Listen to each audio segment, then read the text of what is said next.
And one of the things I really like is your podcast is so positive that even though people may have had bad experiences with one thing or another, it hasn't devolved like some do into this big complaint about Disney Fest. And I really appreciate the positivity and the fun that you bring to all the episodes.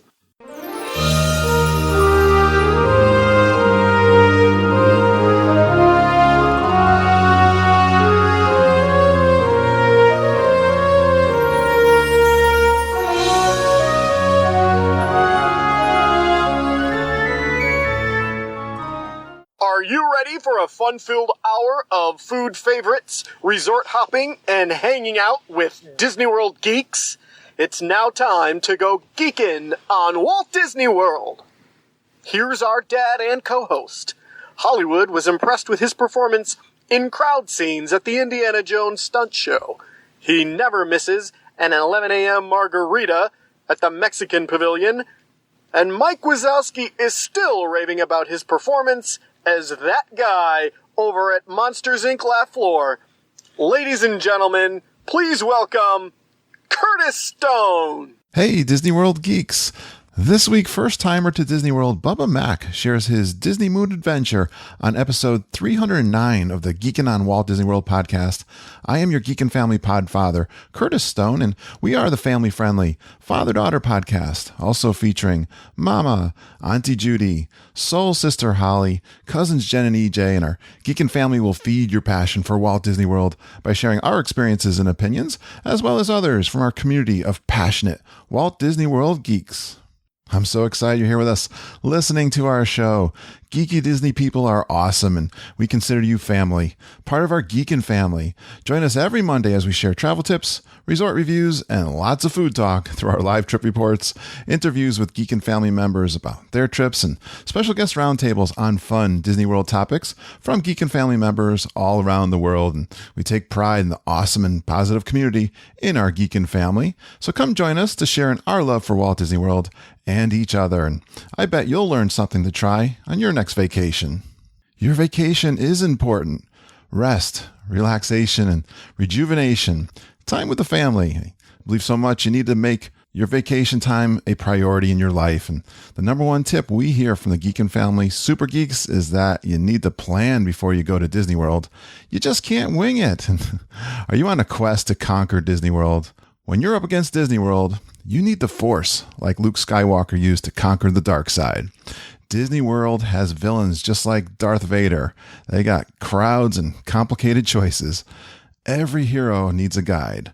Luke had Obi-Wan and Yoda. You've got Mama, Judy, Jennifer, EJ, and me. We'd love to be your guides. We help people book and plan Disney trips. We're Disney travel experts, and we're independent travel agents with Fairy Tale Concierge. Fairy Tale Concierge is an authorized Disney vacation planner agency, so let our team explain it all to you and help you create a great plan with fast passes, dining reservations, and tips on the best rooms and resorts in Disney World. Hey geeks! This week on the show we bring on Bubba Mack. Now, Bubba, he reminds me of my father. My father's the type of guy, when you get to meet him for the first time, you feel like you've known him your whole life. I'll tell you, seek these people out when you're out in Disney World. And go ride the Tower of Terror with them. Just have fun with these people that are down in Disney World, like Bubba. I enjoyed speaking with and helping Bubba through his DisneyMoon. Well, let's take a look at the highlights that Bubba and I talked about. He really gave us great praise for the podcast and talked about how many great tips he got from the podcast. He is a vegetarian, so I know we've got lots of vegetarians in our audience. It's great to get that perspective in our food category. And it was his first time to Disney World, so we get all those initial thoughts of a Disney World newbie, which is always fun. And I love doing DisneyMoon trip reports, so it was fun talking about how his wife, Savannah, and him had just a great time. They did stay at Pop Century, but I'm sorry, guys, you're not going to hear a lot about Pop Century. He was going full stink, him and Savannah, so you're not going to hear a lot of details, except maybe if you want to know about the parking lot that they ran through several times. They used Uber a lot, too, in terms of their transportation. They did an unplanned 4-park challenge, which was a fun story, and he does tell lots of stories on this show. But, it's the Geekin' on WDW podcast, so we got to talk about food. And the first hour of our podcast is usually a little bit about the resort and lots of food talk. So here we go. Art Smith's Homecoming, which I think was his favorite that he did, and was the restaurant they did when they first arrived in Disney World. He gave some great praise to the Plaza in Magic Kingdom. They did Flying Fish, one of my favorites. Via Napoli, I love it when people enjoy that pizza place. At the Italian Pavilion in Epcot. Tiffin's, which is a great signature restaurant in Animal Kingdom. Some snacks. A new one I hadn't heard about, the pineapple spring roll. I hear spring roll and boy, my ears perk up because I love those in Disney World. Vegetarian, he talks highly about the plant-based slaw dog. I hear slaw dog too. That's one of my favorites over at Casey's in the Magic Kingdom. Satuli Canteen. How about the Froze over in the Epcot World Showcase? One last one, he talks about the Disney Springs Planet Hollywood. I love hearing great things about the Disney Spring restaurants too. He's a big music fan, so we talk a little bit about music in Disney Springs and some of the artists that were there. Bubba tells stories. I love it when you guys come on and tell stories.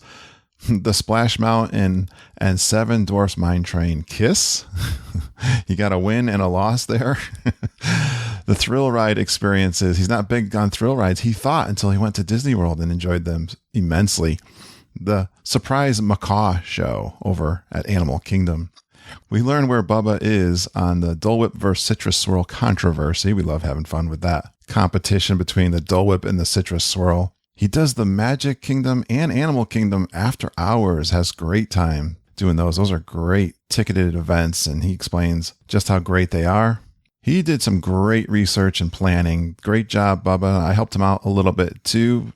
And then we also talk about what different from the plan. He had no problem veering from the plan, which is a great tip. They were fortunate enough to miss the rain when it did rain at this time of year. He was happy with the Frozen ride. Talks about those lessons learned for being a newbie going down to Disney World. He's got a great bounce back story we talk about because even though he was new, he was pretty confident he was going to do the bounce back. He knew that was a good deal, and we helped him out with that. He gives us some great feedback on our travel guide service. Thank you so much for that, Bubba. We're so glad to have you a client. What a great client Bubba is. When you know what you're doing and we can just guide you through it, we make a great team. And thanks, Bubba. We couldn't have gotten any better testimonial for being your travel guide. I think it'd be a blast to go to Disney World with Bubba and Savannah. What do you say we crash Bubba and Savannah's DisneyMoon?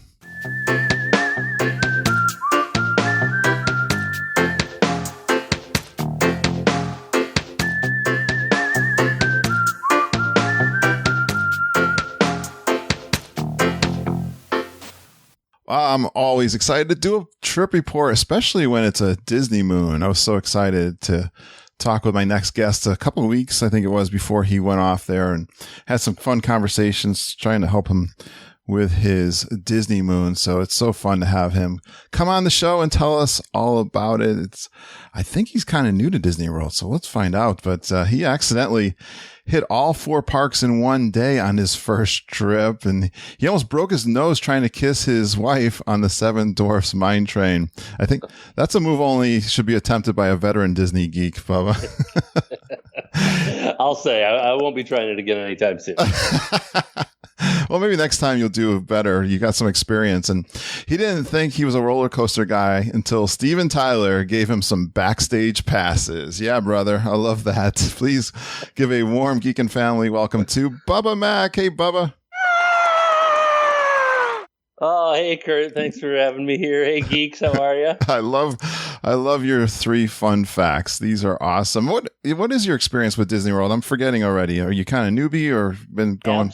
Absolute newbie. This was our first trip. And about 9 months ago, we just out of the blue kind of decided that we got a Disney bug. And I just started, thinking about it and started watching rides and YouTube videos and just got more and more excited and got my fiance on board and talked her into doing a DisneyMoon. And this was our first trip ever.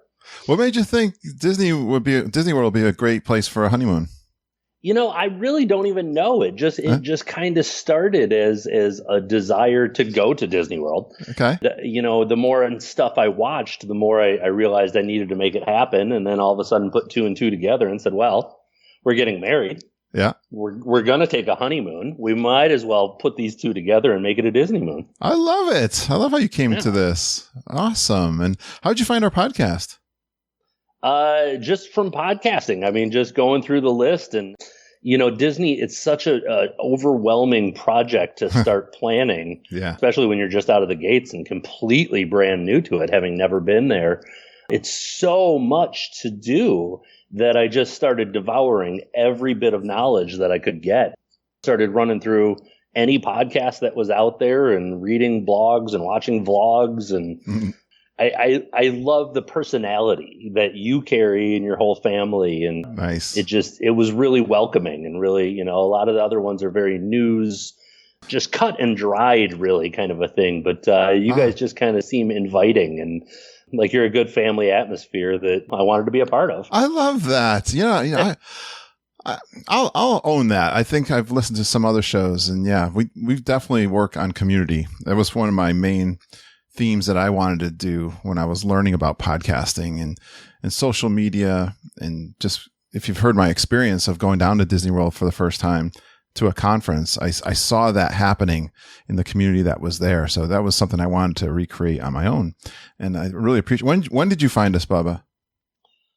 How long ago? Oh gosh, I don't even know. 6 months ago, probably. All right. So did we give you any tips or anything that you tried while you were on your trip?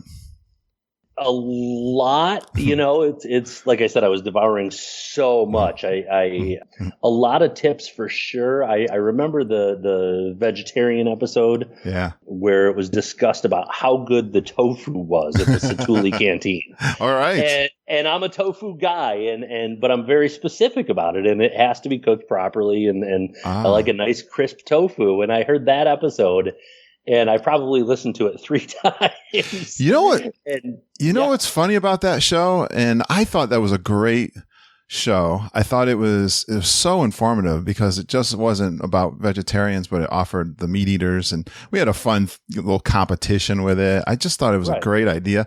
I thought the title of the episode was really great, but would you believe that one hasn't performed as good as some of my others in terms of downloads? But really? But I've had people reach back to me and kind of point to that one as one of the ones that they enjoyed. So it's interesting. Anyways.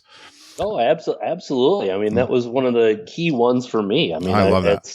Yeah. I think I've been listening to a lot of your podcasts and they're all very entertaining, but that was the one that I really, excuse the pun, but sunk my teeth into.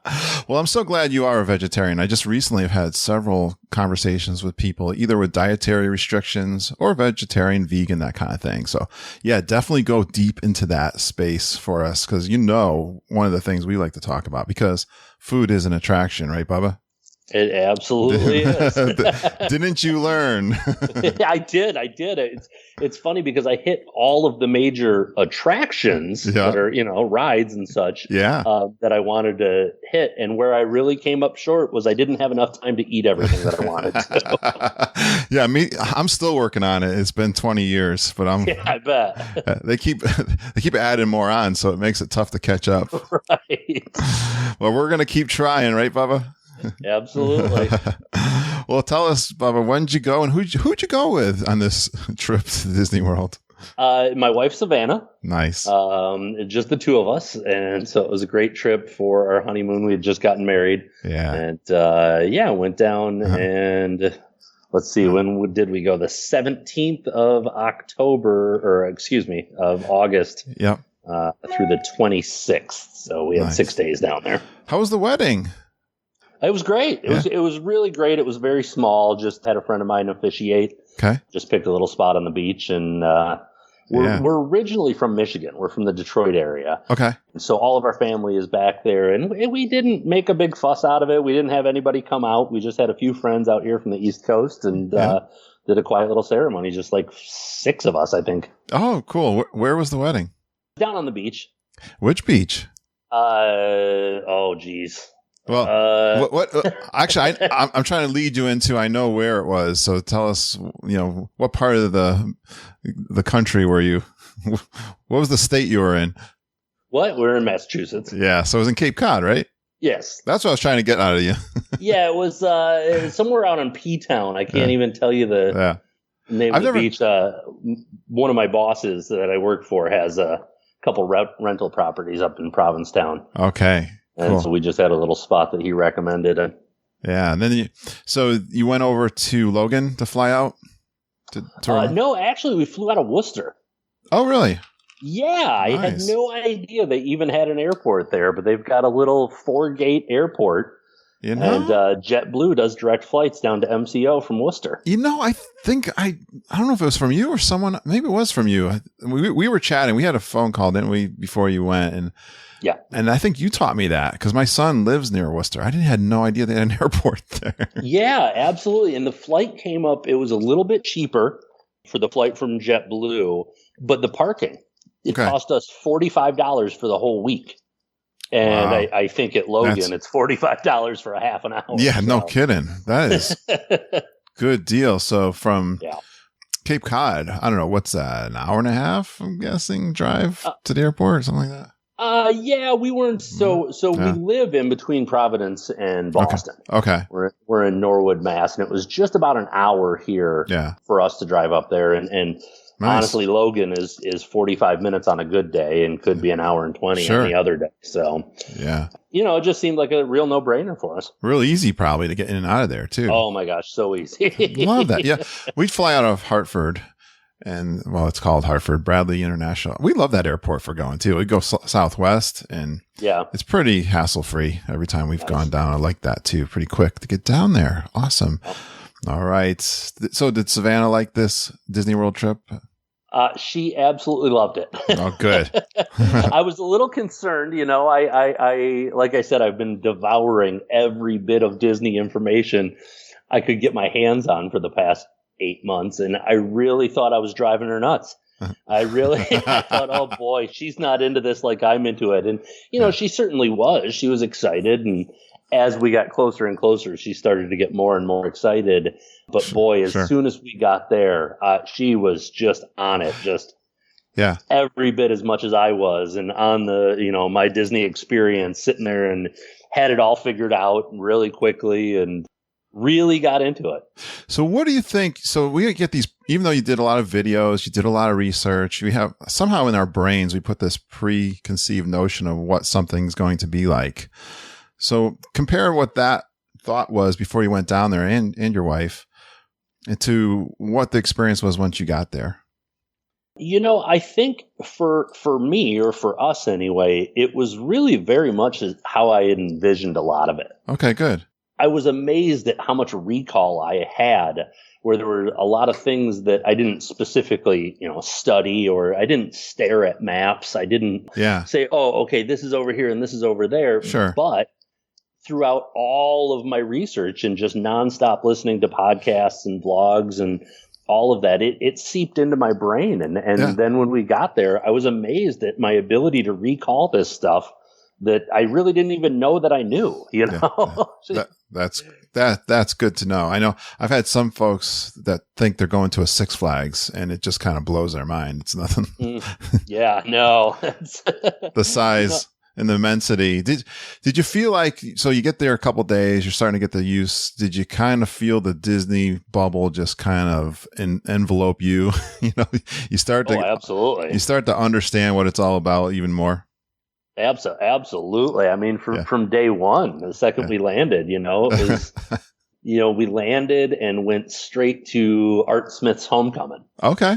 And that was our first go of it. But the second, we landed there and we started having our first dinner there, and we were right on the deck out back by the water. And it was pretty quiet. It was about 9:45, 10 o'clock at night. So it was nice and empty in there. Was this a Saturday night or a Sunday night? Yep. Saturday night. Saturday night. Okay. Yeah. And then Savannah was right on board immediately, like, what are our fast passes tomorrow? Where are we going? What's our plan? And so I knew immediately that she was in that bubble with me. I felt like I had been there already for the last several months planning and getting this all ready to go. But I knew immediately she was there with me. And we were feeling it. So you didn't do the Magical Express then? Did you rent a car? We did. Oh, you did? Okay. Actually. Yeah, we landed, hopped on the Magical Express, dumped our bags in our room, took an Uber straight to Disney Springs. And I think that's a great plan. We just had a friend, Kat. Oh, you know Kat too. We got him. I do. That's funny. I didn't mean to put that in there. Right. But she went down early because of the storm, and she went to. I saw that this morning. Yeah, she went over to Disney Springs. I think that first day is kind of like get your bearings. We do go in the parks, but Mom, she takes Dramamine and all kinds of things to get on the plane, and she's usually exhausted when we get down there. So I think that's a great way to chill, don't you think? Oh, absolutely, and that was something that we definitely longed for while we were there. We didn't do enough chilling. Yeah, but we'll talk about that. A good way to we'll cover that our way in.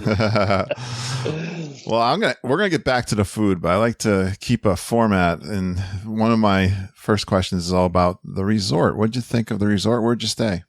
Stayed at Pop Century. Okay. And it was great. It was really, I had a little concerns there about it being such a huge value resort that, maybe for a DisneyMoon, that wasn't the right place to go. Yeah. But we kind of looked at it and said, financially, I think there's better spends of our money than the room. And I think we'd rather have a great time and be able to do several after hours events and things like that. Yeah.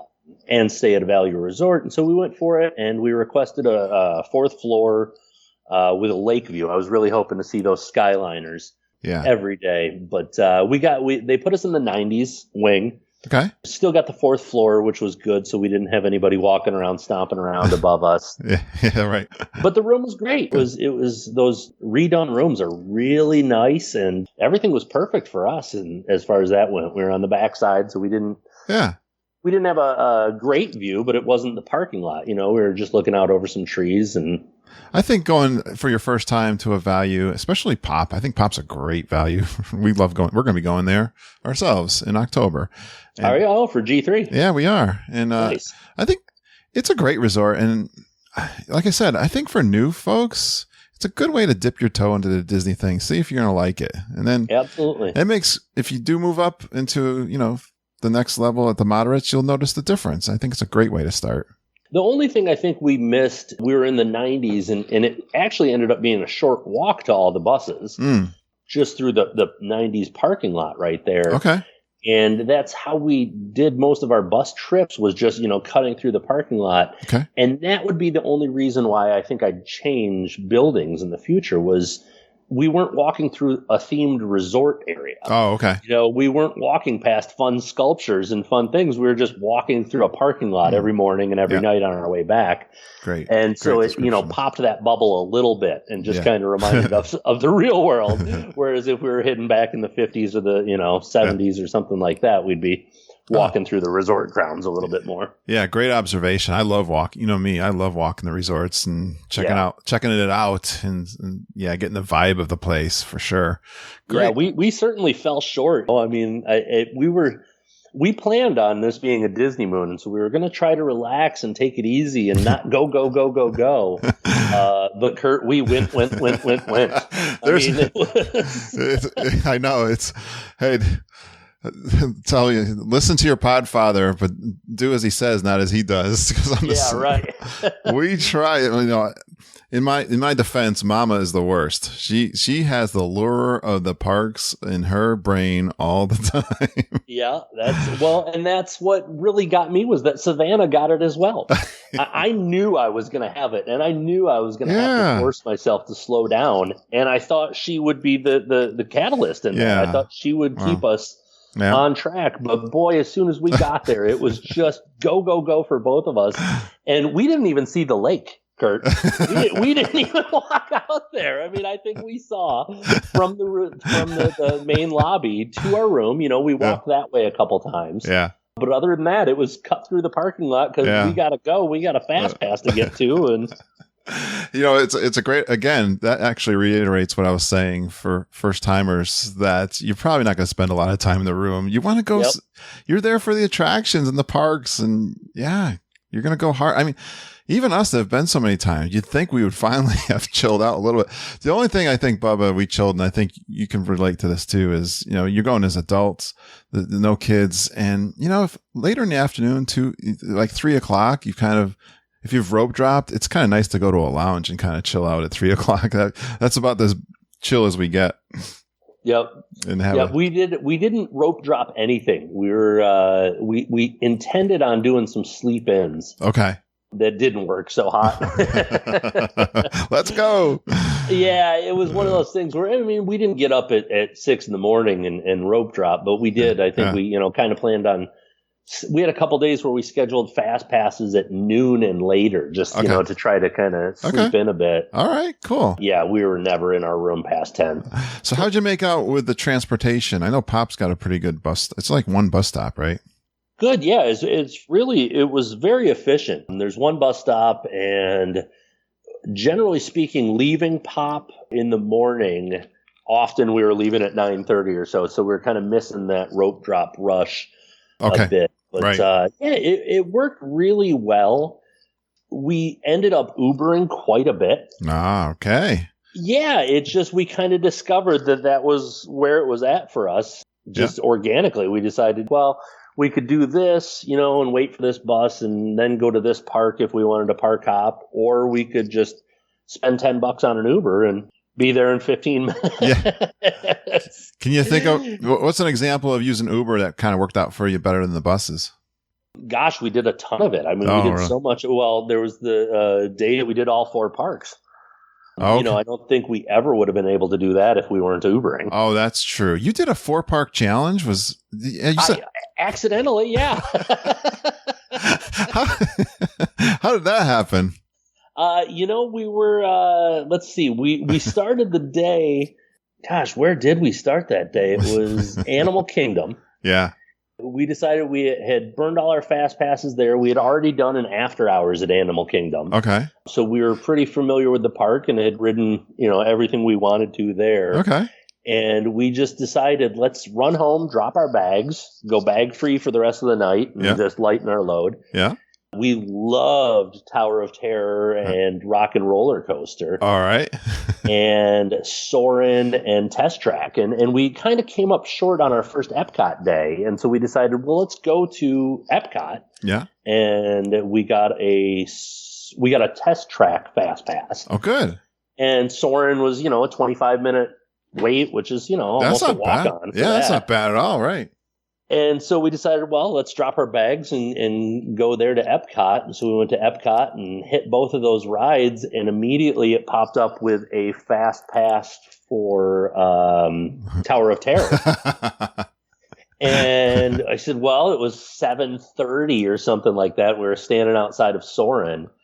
The last time we had gone from Epcot to Hollywood, we took the boats. So we knew that it was kind of a slow boat ride. It was nice and it was relaxing, but I figured we could walk it, make it faster and walk through the boardwalk. So we decided, standing there at Soarin', we took that fast pass for Tower of Terror. Yeah. Said, let's do it. Let's go. And we got there at, I don't know, it must have been 8:30 or so. At night? Yeah. Okay. And we got there and decided that we were going to try to sneak onto Rock and Roller Coaster. All right. First, as that was down to a 25-minute ride. Wow, that's really great. Yeah, and we just barely, I figured, let's do this first, and we have the fast pass for Tower of Terror in case we come up a little bit late. Maybe that would help if we get there just a few minutes late. And maybe they'll still let us ride it. And we got through Rock and Roller Coaster and ran over to Tower of Terror and got there at 9:04. And of course, they've got it all gated up. And I begged with the guy. I was like, we ran all the way from Epcot, please. And he's like, you did. We're all locked up, So, oh, you missed it. Yeah, we missed Tower of Terror, but we got on Rock and Roller Coaster, which was fine. That's crazy. One of our favorites. And from there, Magic Kingdom had extra magic hours that night until 11. Okay. And we just weren't quite done yet. And so we hopped in an Uber from Hollywood. Nice. And went over to Magic Kingdom and did Space Mountain for our first time. Cool. Did a little TTA and got some dinner and stayed and watched the Happily Ever After. Is that fireworks? What it is? Yeah. The fireworks? Not the major fireworks. The Kiss Goodnight. Oh, okay. good Yeah, night. I gotcha. It's a little Beauty and the Beast projection show. Right, on the castle. Once upon a time. That's what it is. Yes, right. And absolutely loved it. And we had a great time, and nice and empty there. It was great. So we just kind of accidentally, organically ended up hitting all four in one day. That's a veteran geeky move you just did there, Bubba. Yeah, we were proud. I love it. Well, we're training you well, it sounds like. Definitely. All right, let's talk food. Let's get to it. Well, you were first already talking about Art Smith's Homecoming. What did you think of that one? It was probably our favorite. Oh, nice. We absolutely loved it, and it was one that I had been looking forward to for a long time. And as you mentioned at the beginning of the show, I'm a vegetarian. Yeah. And one of the things, they have several sides on there that just were calling my name. And, yes. My Lindsay did the same thing. She raved about, you had a lot of choices of sides, right? You pick 3 or something, was it? Yep. I got some mac and cheese and the cornbread, which was just outstanding. And those cheddar drop biscuits. Oh, those cheddar drop biscuits. All right. And every bit of it was just so good. We had an outstanding server. She was great. Oh, I love it. I talked my wife into getting the fried chicken. Yeah. She was on the fence about, wasn't sure what she wanted. Everything looked so good. And I said, well, let me come through with my Disney expertise here and just tell you should get the fried chicken. Everyone raves about the fried chicken at Art Smith's Homecoming. Absolutely. And she's still raving about it to this day. And she's so thankful that I steered her in that direction because it was just phenomenal, she said. Nice job, my hero, Bubba. Yeah. And and then we topped it off with that hummingbird cake. I've heard I haven't had that one, but that's a dessert everyone talks about. Oh, put it on your list for sure. What's in that? Gosh, I can't even remember. It was like a hummingbird. No hummingbirds were hurt, right? Yeah. Cream cheese frosting. Oh, yeah. I like that. Yeah, I don't even remember because we did that and they had on specialty a key lime pie that night as well. Perfect. And I am a sucker for a key lime pie. And was it a nice evening? You said you were outdoors on a deck for that? I don't remember. I don't even remember there being an outdoors deck because it's located kind of near the springs too, isn't it? Yeah. It's around back, and it's kind of a screened in, like a deck patio situation where it's actually enclosed, and so you've got a nice roof over you. Good. But it was a gorgeous night, just absolutely perfect. A little bit warm. Yeah. But it was probably about the warmest day we got our whole trip. Okay. Yeah. First day in August. But sitting right on the water, and it was super romantic and perfect. Like I said, we had a great server. She was phenomenal and really helped us figure out how the dining plan works in terms of how to order. And you were on the regular dining plan? Yes. Yeah. I was going to ask you, you already said it. Good. All right, let's go to the next one. What was your next favorite one? Oh boy, my next favorite. It's so hard to pick. How good. I want to get all the details. Yeah, I mean, everything was terrific. For me, for my wife, she'd say California Grill. And that was definitely her favorite, and I loved it as well. But I think my next favorite might be the Plaza. Really? Yeah, we loved it. Cool. We did a late, a early lunch, about 11. Okay. And we both did fried green tomato sandwiches with this white Alabama barbecue sauce, which I'd never heard of in my life or had anything remotely similar. And the first thing I did when the food came out was took my bun off and just dabbed a little of the barbecue sauce on my finger and tasted it. And it was terrific. Oh, it's super. Was so good. And the sandwiches were delicious. Have you had those green tomato sandwiches before? I've had some varieties of them, yes, but I'd probably rank that at the best one I've ever had. I love hearing this. The Plaza. It doesn't get that much respect. So I'm so it really doesn't. And it was one that it flew off of my radar through all of my research. It was one of the last reservations that we made. Yeah. I had all these other, the obvious, the Satuli Canteen and the California Grill and that everyone raves about, sure. Sci-Fi and yeah, exactly. All these common front runners. And then all of a sudden I was actually on my Disney experience and just, looking around, and I switched it to dining, and I was like, wait, what's this right here across from Casey's? And looked at their menu and went, wow, this looks great. I think it'd be a good place to start our Magic Kingdom day. And especially when you pick a great vegetarian entree like that. I was hoping for more sandwiches. That was my disappointment because I love sandwiches. I was like looking for some more creative sandwiches. Right. I enjoyed what I had there. I'm forgetting what it was, but yeah, cool. All right. So let's talk about your wife's favorite, the California Grill. Did I recommend that for you? I might have too. I don't remember. Were we talking? You did not. You recommended flying fish. Oh, okay. Which we did not do. All right. Well, that's for next time. Yeah, that's, as a vegetarian, it didn't float my boat.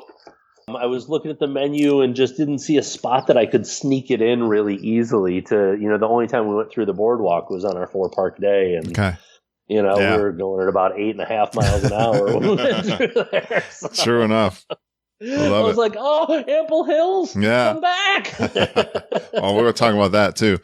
Well, California Grill is my number 2 favorite as far as signature restaurants. So I'll tell you, it was absolutely outstanding.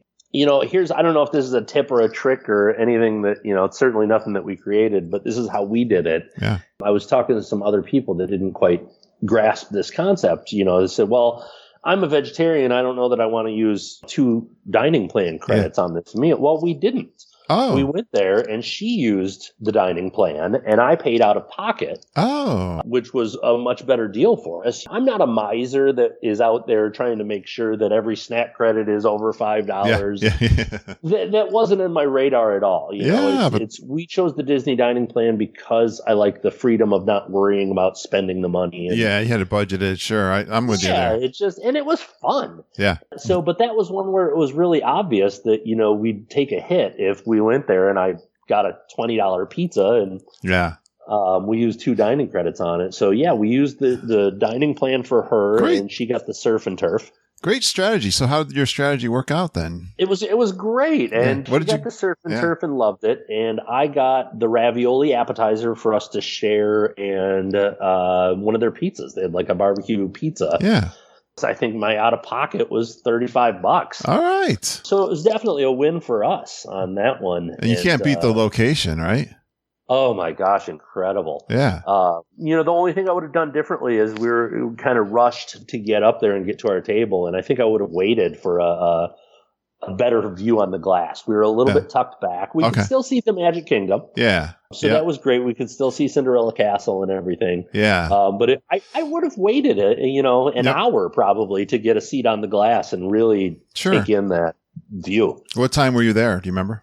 It was early in the night. It was 5:40. All right. So, a bit before 6 o'clock. And it for some reason, our food came really slow. All right. We didn't get out of there until 20 after 8. Oh, you took your time then. It was, we didn't. They did. Okay. Our server was super apologetic. Okay. Yeah, that kind of bothers me. But did you get a chance to see the fireworks from up there then? We did. And originally we kind of planned on going into the Magic Kingdom and maybe riding TTA and, something else and then coming back. But like I said, we got out of there at 8:20. And so we just took a walk around the Contemporary and went down and walked around the grounds. And checked out the resort a bit and then came back upstairs for the fireworks. Great idea. Yeah. Yeah. And that was actually our only experience with Happily Ever After. Okay. We never got down to see projections or never got in front of the castle for it. Yeah. It not just bad. happened to be. And no, it was outstanding. I mean, it was great. They piped the music out there on the deck. It was an absolutely gorgeous night. That's a romantic spot. And she loved it, and that was it's important. It wasn't my first choice. I'm really into the projections. and really would have liked to have been down there closer to the castle where we could see the projections. But that was her call. She really wanted to watch them from up there. And well, we're making a list for next time, right, Bubba? Exactly. And that's, one of the things I learned from this podcast was you're not going to do everything. You're never going to get everything done. So don't be afraid to do anything for next time. Don't let it kill you. It's just the way it is. All right. I see Via Napoli I love pizza. And, the thing about pizza is that people are like, everybody's a pizza snob. It seems like you start to have conversation on pizza and like, oh, I don't like that one. Or, like locally when you're at home and stuff. Sure. So I'm always cautious when I say I love Via Napoli because I've had people say, I don't like that pizza, So what'd you think of Via Napoli? Oh, we thought it was outstanding. Absolutely outstanding. Hey, Bubba, you know what I think is cool is I notice this all the time. I don't know if you noticed, but Via Napoli is one of the examples where they're doing wood-fired pizza with real wood. Yes. How cool is that? I mean, there's so many places in Disney World where they're doing real wood-fired things, Absolutely. I worked in a restaurant years ago that did wood-fired pizzas. I can see it from a mile away. It's a lot of work, right? It really is. To keep the fire going. Is.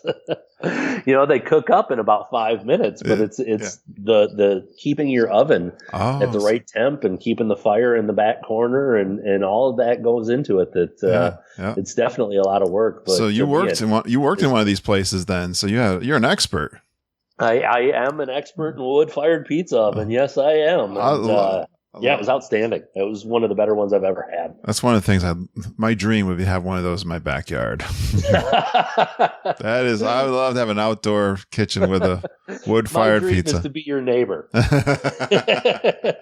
You maintain it, I'll come over and eat the spoils. Bubba, I'm loving you already because I would love to be your neighbor. This would be right on. I'll try pizza with you any day. So what was so great about the pizza there? It was, so I went with a quattro formaggi. Ooh, sounds fancy. Pizza, and fancy 4-cheese pizza. And it was just so good. It was, I think the cheese to pizza to crust, all the ratios were just perfect for me. I'm starving right now. You're killing me. I love that. Yeah, that pizza there. The only funny thing, Lindsay and she's vegetarian too. The only thing is, and they have a humongous pizza there, Bob. They have this like sheet thing that's like. Oh, I saw it. Did you see that? Yeah. I almost went and joined the family. Yeah, right. I was just going to bring my chair over. That's right. You're going to eat. So you're going to eat that?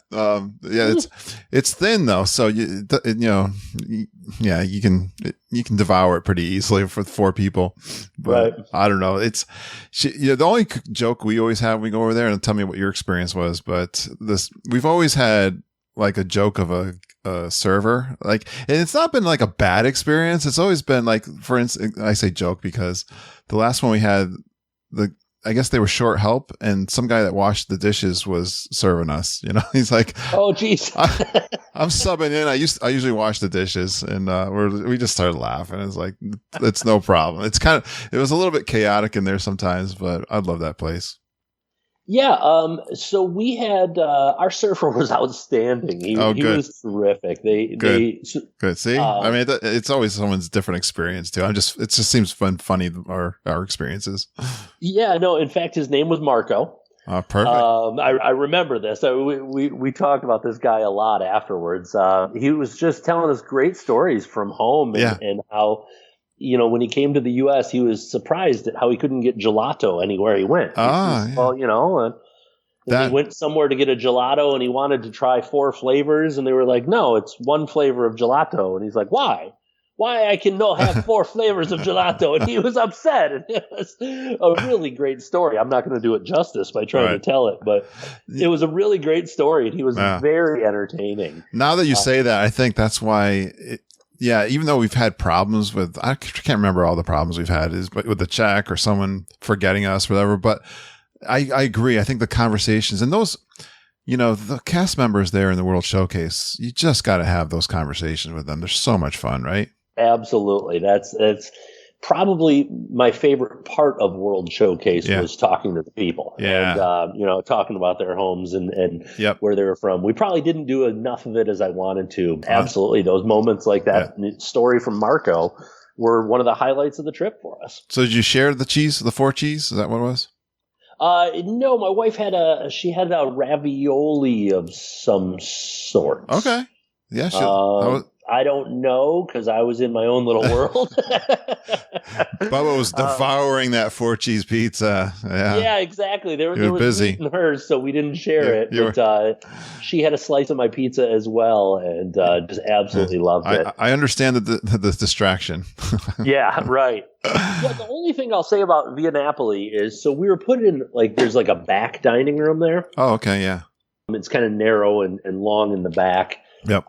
And we didn't notice at first that it was any different from the main dining room. It was nice enough, Yeah. But then when we left and kind of came back out into the main dining room and looked up and saw all the detail and the intricate design in the dining room and how gorgeous the main dining room was, then we kind of longed to have been out there. We kind of said, well, I guess I would have liked to have waited to sit in the main dining room where the ambiance is a little better than it was in the back room.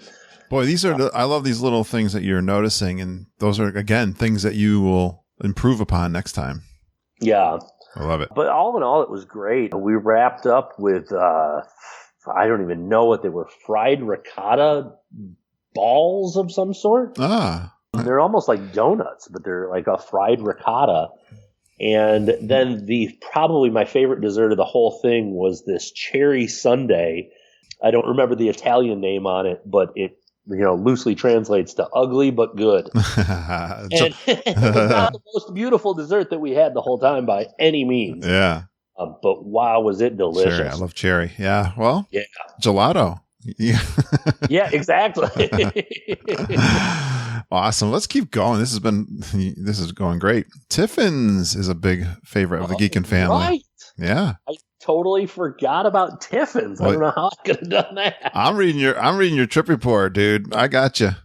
Right. Yeah, Tiffin's was great. We had just come off of Cali River Rapids, where I was the proud receiver of an absolute drenching.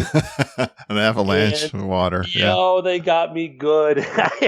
Right down to the underwear. That kind of one? Exactly. And that was it's funny because that was my change of clothes that I brought. I'm like, I'm just bringing some extra underwear. Well, I don't know how long you've been listening to the show, but one of the family jokes, the inside jokes, is the spare underwear I kept in my cargo pants by accident. So, but people laugh at me, but this is a good reason why you want to have a spare pair of underwear. Absolutely. I mean, there's multiple reasons, let's be honest, but yeah, getting soaked. And it was funny because I deserved it. We got on Cali River.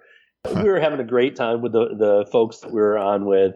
We actually had another couple that was from Boston next to us. Oh, cool. I started pointing at the people across from me and saying, you guys, you're the ones that are. Oh, you're one of those guys. You right there. The smart. Oh, were they laughing when I got drenched? Oh, you are definitely making this fun. And, did you have some great interactions with guests? I mean, this is another way to make your trip fun. Yeah, absolutely. We had a few people that we had some pretty good conversations with. One of my favorite guest interactions was we were walking down Hollywood Boulevard, and I had my sandals with a carabiner kind of clipped onto the back of my backpack, and they had come loose. Yeah. And they dropped. And I'm not kidding. I mean, they fell off the back of my backpack. I probably got maybe 6 or 7 steps. And I had 10 different people stopping me like, nice. Sir, hey, stop. You dropped your shoes. So it was like everyone was there to help. I love that. Yeah. And it was really just a reminder that I'm not in Boston. Yeah. In Boston, nobody would stop me, They might look at my shoes and see if they wanted them, but they're Disney. It's a real community vibe, and everybody's looking out for everyone to have a great time. And I just all of a sudden felt this feeling like I was in this safety net of 2 million people. True. That all had my back. And we're not picking on Boston. I think any place. No. I know what you mean. Absolutely not. But it's a feeling that you don't get in everywhere else, where Love it. you just feel like everyone wants everyone to have an outstanding time and wants to look out for one another. And all right. So I'm not sure why we were talking about that when we were talking about Tiffin's, but keep going. Sorry. Yeah. You're like Tiffin's, and I'm like, oh, Cali River and Hollywood Studios. Well, so the story was that you got wet before you got to Tiffin's. Yep. Okay. So, we got soaked, and I got soaked. Savannah stayed partially dry. All right. And so we went into Tiffin's, and of course it was freezing cold in there. The AC cranking, and I'm wet. And, but it felt good. I mean, it's after a couple days of sweating.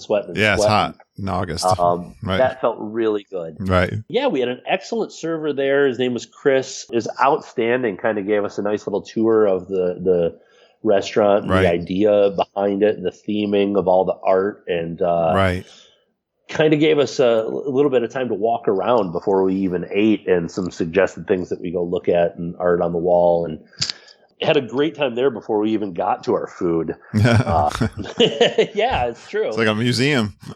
Yeah, but then let's see. I had the crispy sadza, which is like a corn, like a fried corn meal kind of thing, with some kale and other roasted vegetables. And it was absolutely outstanding. Oh, love it. Yeah, really delicious. It was 2:30 reservation, so it was right in the afternoon. Mm-hmm. So the place was empty. Yeah, I like that. Practically had the whole dining room to ourselves, so it made walking around and looking at the art really easy. And it's like I said, we toured a little bit before we sat down, but then we sat down and placed our order, and I noticed some art on the wall across the way, and being that there was nobody in there, it was really easy to just get up and, hey, I'm going to walk over there and check this out. And so that was really nice. Nice. I don't remember what Savannah had. All right. Did she enjoy that one? Yeah, I think it was a salmon. I want to say it was a roasted salmon that she had. Very good. But yeah, that's on our list of favorites too. We're doing good, Bubba. Let's switch a little bit to lunch. You had some good lunches here too, and I'm staring at this pineapple spring roll. Whenever I see spring roll, I like a radar right in on that. Oh, where'd you get that? What's that? Pongu. Yeah. Yeah, outside of out in the animal kingdom there over in Pandora. Yes, I don't remember this one. Pineapple spring roll. So it's just is pineapple inside the spring roll? Pineapple and cream cheese. Cream cheese. Oh, yes. That sounds good. It was so good, Kurt.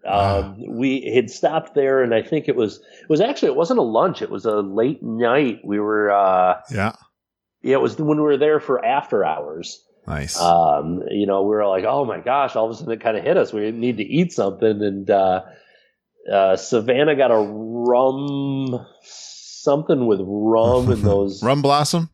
Rum blossom, that's what it is. Oh, nice. And she got one of those, and we got a pretzel, and we each got a cream cheese pineapple spring roll. And so my advice on those, I've seen some get eaten in a vlog when they're super hot and all the cream cheese shoots out the back end of it when somebody takes a bite. So I said, let's just wait a little bit. We'll eat this pretzel here, let them cool down. And then we kind of wrapped them up from the bottom so that there was nowhere for the cream cheese to go. Nice. And ate them like that. But that might have been my favorite snack of the whole trip. I can understand. And, the Geekin' Family's all about spring rolls, dude. So thanks for this find. And that's the one thing we were just talking about yesterday, actually, was we never got to those mac and cheese spring rolls. Yeah. And, I think she wanted to try the cheeseburger spring roll. And you'll be all about that next time. Yeah, exactly. Something for next time, for sure.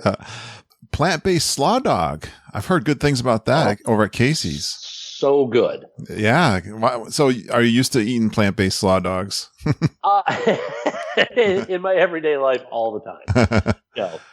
Honestly, it's interesting because I've been a vegetarian for 25 years, and I've never really been into faux meat. Okay. Yeah. I've chose to be a vegetarian because I just don't like meat. I don't like eating meat. It's just not my thing. Yeah. And so I haven't really wanted fake meat. Yeah, I get that. Makes a lot of sense to me. Yeah. Until about, I don't know, 4 or 5 years ago, all of a sudden, I think there's been a great revolution in the ability to create faux meat. Yep. Yeah, we've heard that on the show. See it with Impossible Burgers and yeah, we talked about in that show. You were mentioning the vegetarian versus meat eaters one. I remember. Absolutely, it's really come a long, long way. Yeah. And so, yeah, honestly, I was a little hesitant to get down on this plant-based dog, but wow, was it delicious! I ate it twice. We went for the first night, and I got a plant-based dog. And well, when they say so, my slaw dog it's the barbecue pork and coleslaw on it. So what's on yours? Yeah, it's the coleslaw as well, and then I'm trying to think, there's some sort of aioli sauce. Okay, I don't know if it was chipotle aioli, maybe. Okay, and it was delicious. Foot long too. No. Oh, okay. Nope, regular size. Gotcha. Yep. All right. Which was perfect. I mean, a foot long dog for me would have probably been too much. But yeah, and then we went back. We ended up back there. Nice. It's a good. It's a go-to place. Yeah, and I got Savannah to have a plant-based dog as well. We both got. Yeah, what'd she think? She loved it. Good. She was, that's what she had. She had the mac and cheese dog. Oh, good. The first time we went. So that was a foot long. Nice. I'm starving. Okay. Now you mentioned this when we first started chatting, Bubba. So how was the tofu at Satuli Canteen? Oh my gosh. Literally some of the best tofu I've ever had. Oh, good. Because you're a connoisseur, I heard. I absolutely am. and Savannah knows me so well, and she'll call.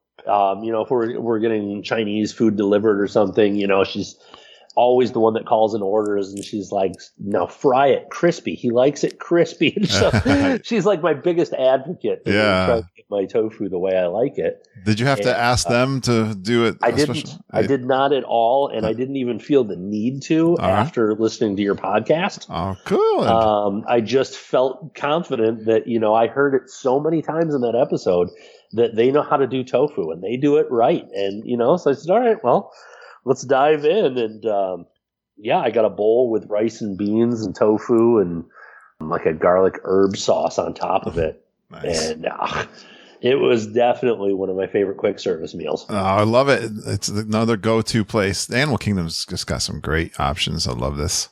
Yes. Wow. I think we've covered well, we haven't gotten to any snacks too much. Did you do any snacking besides the pineapple spring rolls? Yeah. I'm trying to think. We were going so hard. Well, my next question is going to be about the lounges, but I don't know that you guys sat still that long enough to do a lounge. We didn't. We absolutely didn't. We never sat in a lounge. We rarely sat down anywhere. If it wasn't for 4 minutes on Flight of Passage, we hardly sat still. So I like how you said you're not an alcohol drinker, but your wife is, and she tried something over at the France Pavilion that looks pretty good. Oh, the frosé. Yeah, that's. I don't even know what it. That's was. A favorite. If it's a frozen wine or. Yeah, I think so. Yeah, is that what it is? Yeah. That's nice. It was funny because she kept seeing people with them. Yeah. And she's like, I want that, whatever it is. And so we stopped somebody and asked, and they said, back in the France Pavilion. And, it's in the patisserie back there, and which I was super excited about because I am a macaron connoisseur. Oh, good. Yeah. I said, we absolutely have to do this. I mean, real French. Oh, yeah. Macaron. It's like, get me in. Yeah, that's a must do. Yeah, and we went through the line, and it was funny because the woman... you can buy one macaron or you can buy a package of 6 macarons. Okay. And the woman that was helping us there, I wanted one box of 6. And she said, just the one? And I said, no, 6. And her face dropped and she said, 6 boxes? And she looked so confused. But I'll tell you, Kurt, I had to think about it for a minute. I was like, I kind of want 6 boxes. And I looked. Now that you mention it. And she shot me in the eyes. I was like, no, one box will do. Half dozen is all we're after. Yeah, that's awesome. And they were terrific, and she loved that frosé as well. It was I didn't realize that. See, I recognize that from Food and Wine Festival or one of the festivals, maybe the springtime one, but because France is known for the Grand Marnier slushy, and then the froze I always thought that was a specialty time. So you got it during some diet Epcot instead of during one of the festivals. So that's good to know. Right. Good to know. I love this. Wow. I am definitely going to eat after we're done with this show. You and I both, man. So we're doing this on Labor Day, Monday, early in the morning. And I have not eaten yet. And you just killed me there. This has been great. I love it. Good job.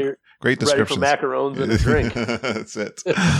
Great job and great descriptions. Did we cover the food pretty good, Bubba? Yeah, I think so.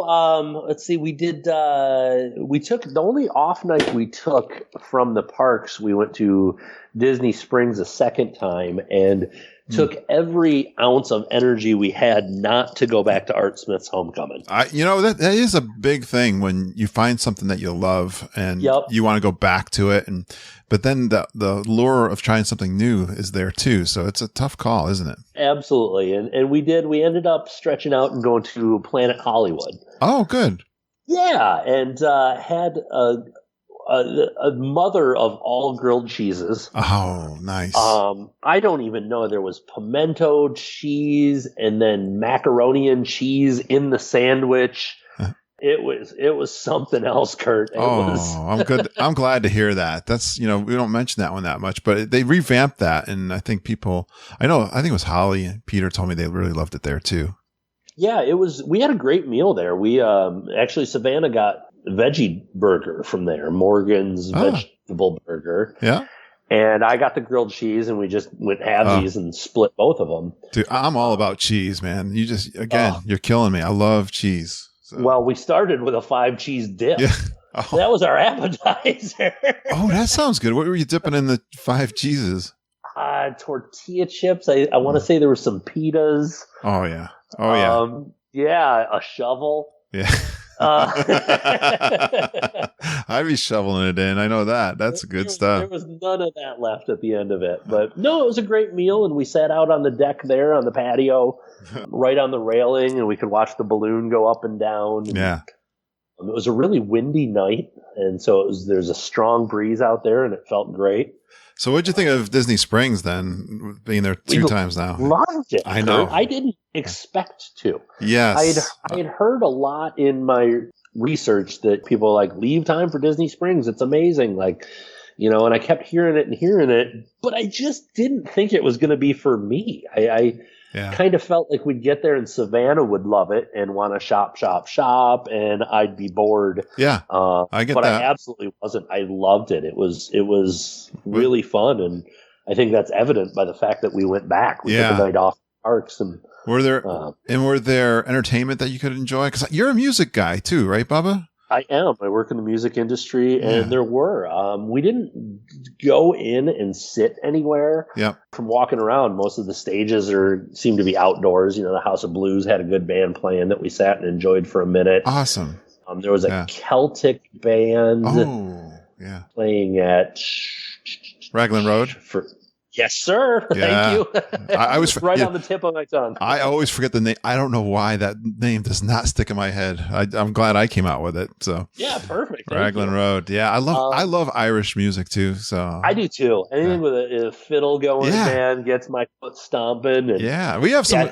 We have some interesting. We were chatting before. You saw my Grateful Dead during a Facebook Live, so we've got some common interest maybe in music too. So certainly, absolutely, and that's when I referenced earlier how when I dropped my sandals and felt like everybody was there for me, it was like a community that I felt I hadn't been a part of since I was traveling around the world and following the Grateful Dead.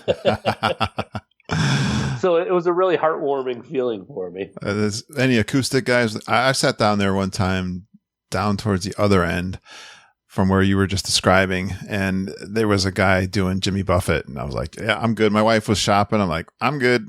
I got Nice. got myself a margarita, and I'm listening to some Jimmy Buffett. So Absolutely, gotta love Buffett. oh, cool. I love this. All right. Well, one of the questions I asked, did you do anything for the first time? And I love your response. Everything.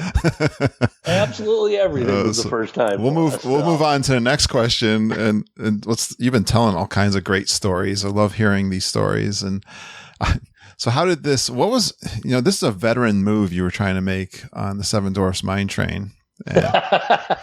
Veteran fail. So we need some work. It sounds like we need a little work on it, but yeah, definitely, and maybe some protective gear. So you knew where the picture was going to get taken, I guess. Yeah, we did. We had a good feeling. So we went down. This was, I think it was our Magic Kingdom after hours night. Oh, good. And we had gone for Splash Mountain. And we had gotten our own flume all to ourselves. Oh. And we knew where the photo was on the big plummet. And so we said, well, let's plan out, a big kiss photo. This will be great. We're in our own boat. This will be great. I actually posted photos on the Geek and Family website. Yes. And, we each put our opposite arm out in the air and turned towards each other and kissed as we plummeted and got this incredible photo. Nice. It's just great. It's one we're going to get framed and put up. And it just was absolutely a great shot. And we were so happy and so proud of it that we decided to try it on Seven Dwarfs Mine Train. You got a little cocky, huh? And I thought, we can do this for sure. We got this.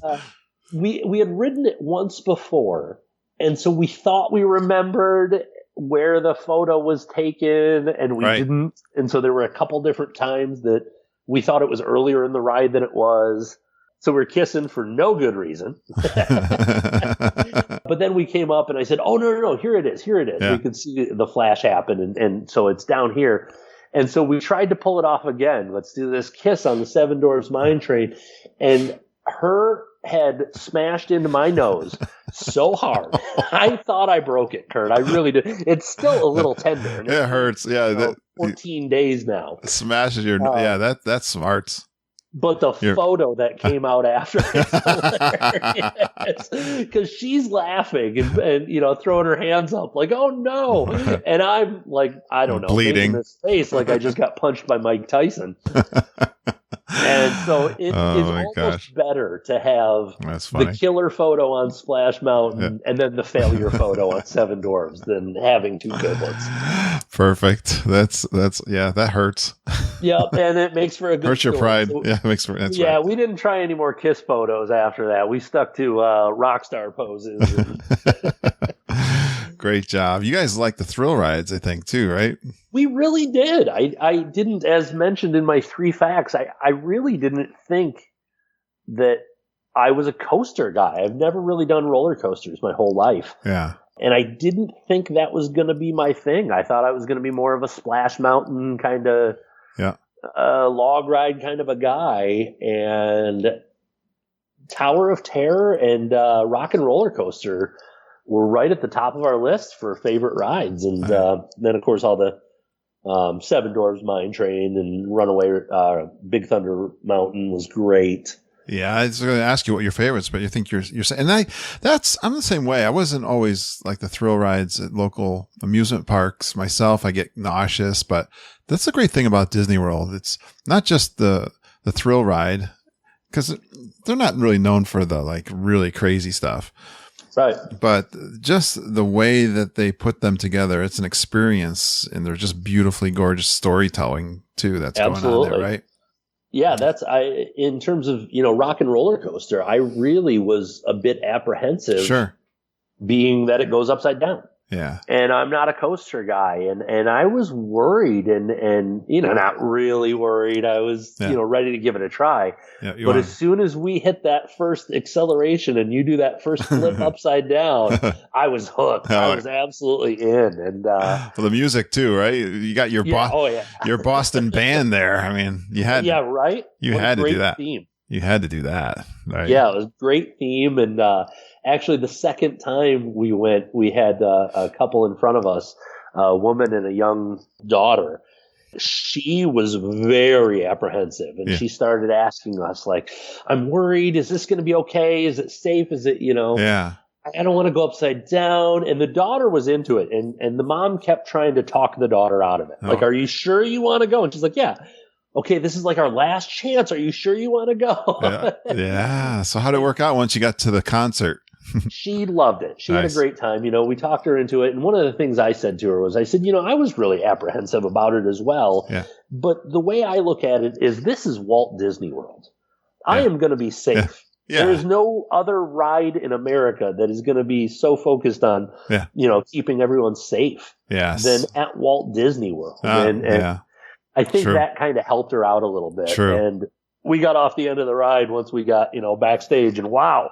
Yeah. She was just ear to ear grin. Oh, I love it. Bubba, you come across to me as a guy I'd love to meet in the parks, and I would have a lot of fun just riding a ride with you. Right. Yeah, I think so. Love this. Well, I'm going down here, unexpected moment, and I like this little story you got here with Animal Kingdom. Oh, sure. Yeah. What's this little macaw show?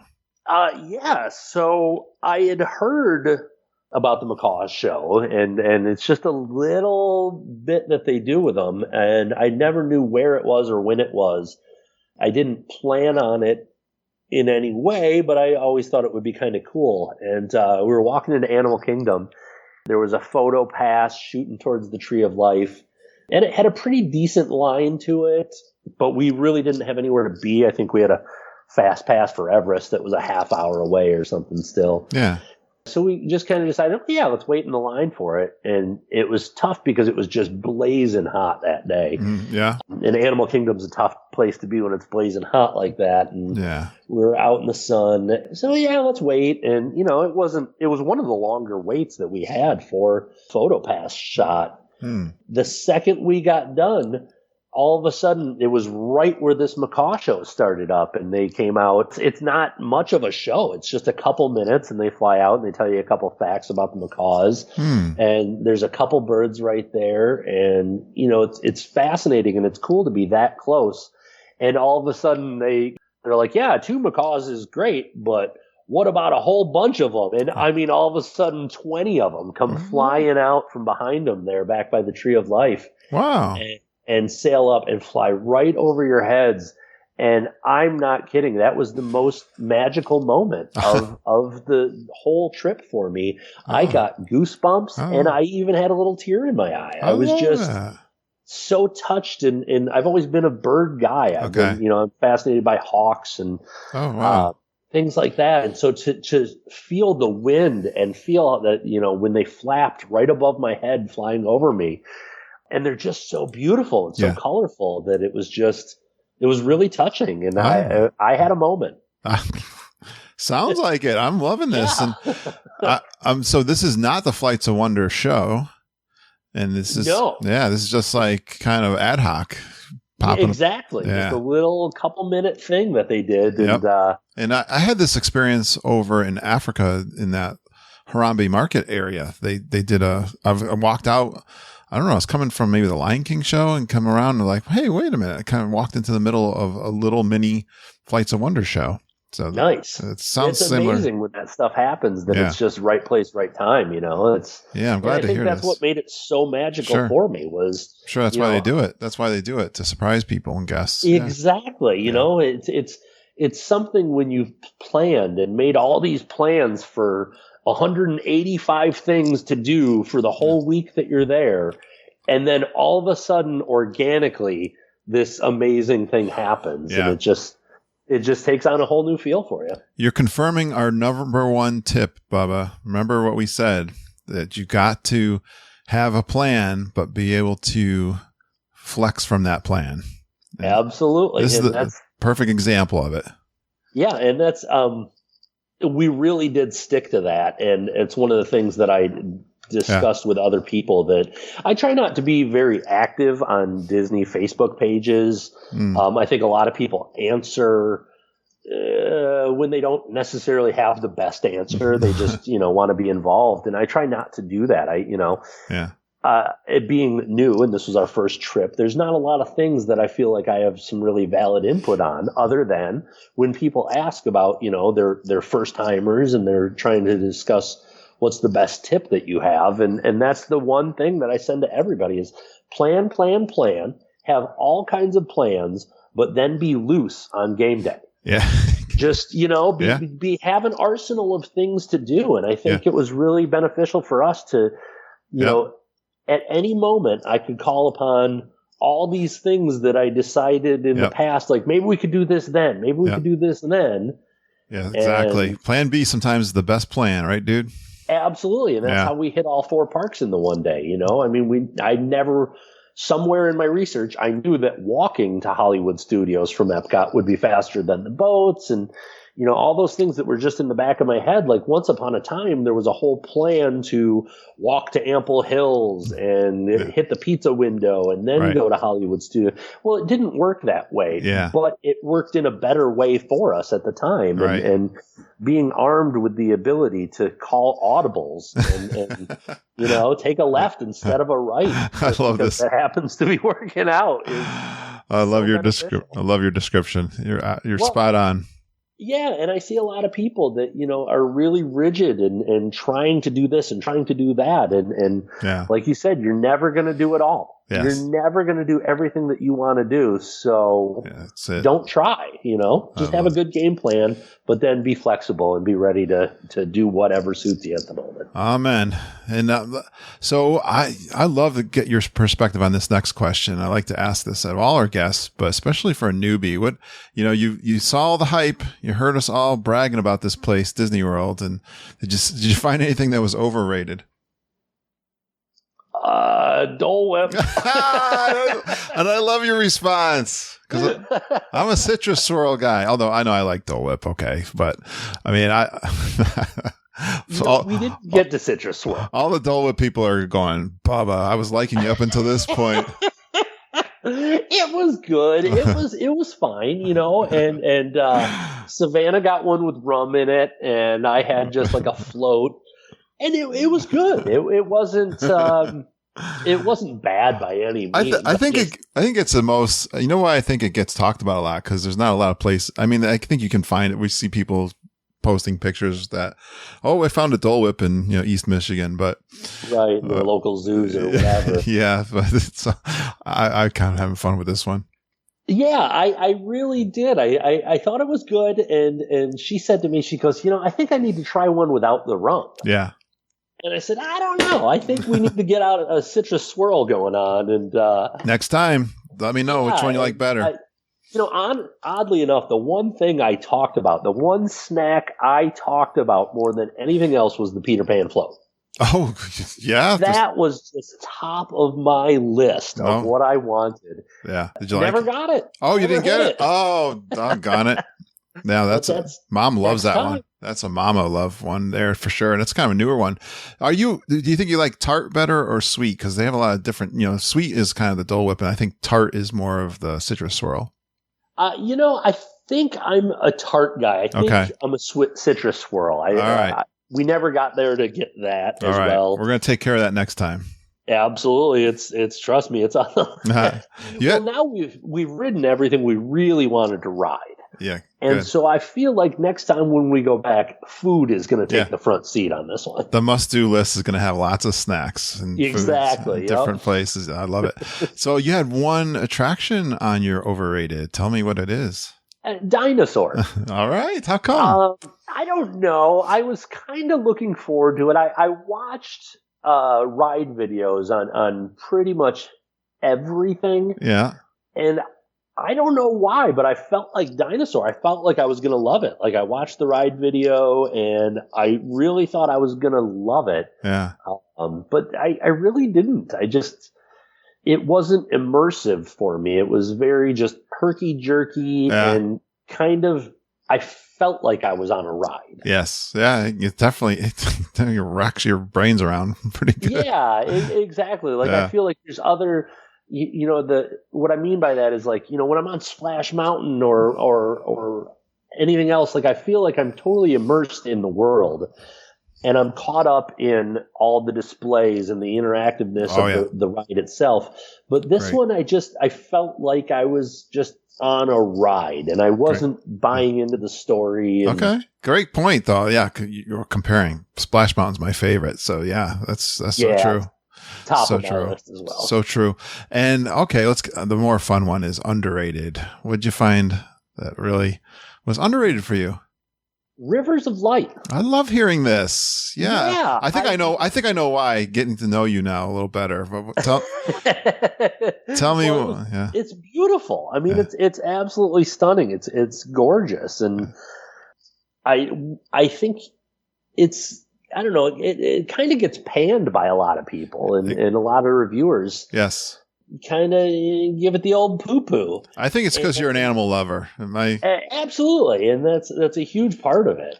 And so we didn't make any plans to seek it out. Mm-hmm. We did pretty poorly on our shows, our evening fireworks shows. We didn't hit a lot of them. Okay. Rivers of Light was one that we just happened in upon when we went for Animal Kingdom's After Hours. We just kind of happened upon it, and we watched it from the bridge to Dino Land. Oh, you didn't even sit in the stadium there? No, we were all the way across, but it was so beautiful. Oh, and good. I loved seeing it from where we saw it there, and yeah, it really moved us. And good. No, next time you got to get a seat. Yeah, that's absolutely on the list. And it's funny because there were so many nighttime shows there that we wanted to see, and it was, it's nearing the end for Illuminations. And I've watched Illuminations, and it doesn't wow me. It didn't move me a whole lot and make me really want to go. Oh, interesting. I wonder if you would have experienced it. It would have been different. And we were discussing it, and here's how we came up with, we didn't go. We ended up not going to it. It just didn't work into our schedule for whatever reason. Yep. But the real reason we weren't pressed to go to it was it's never going to be there again. Mm.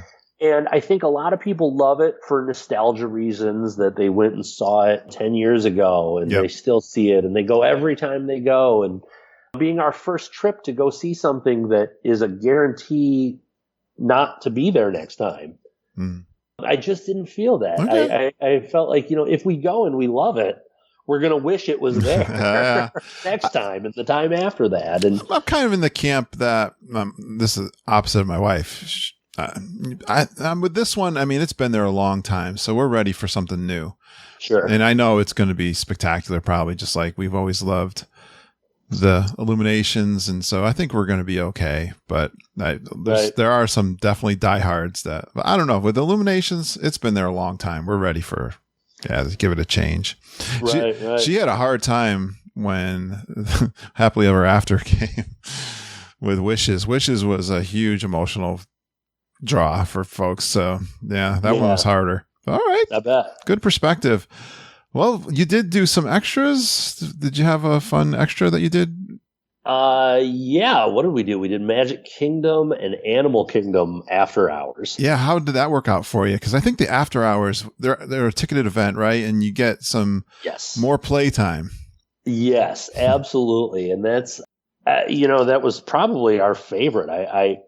We had a good time all in all, but it was great being in there after hours. It's dark, it's cooled down, and you can get on any ride you want to get on in a matter of minutes. What time they run those, Bubba?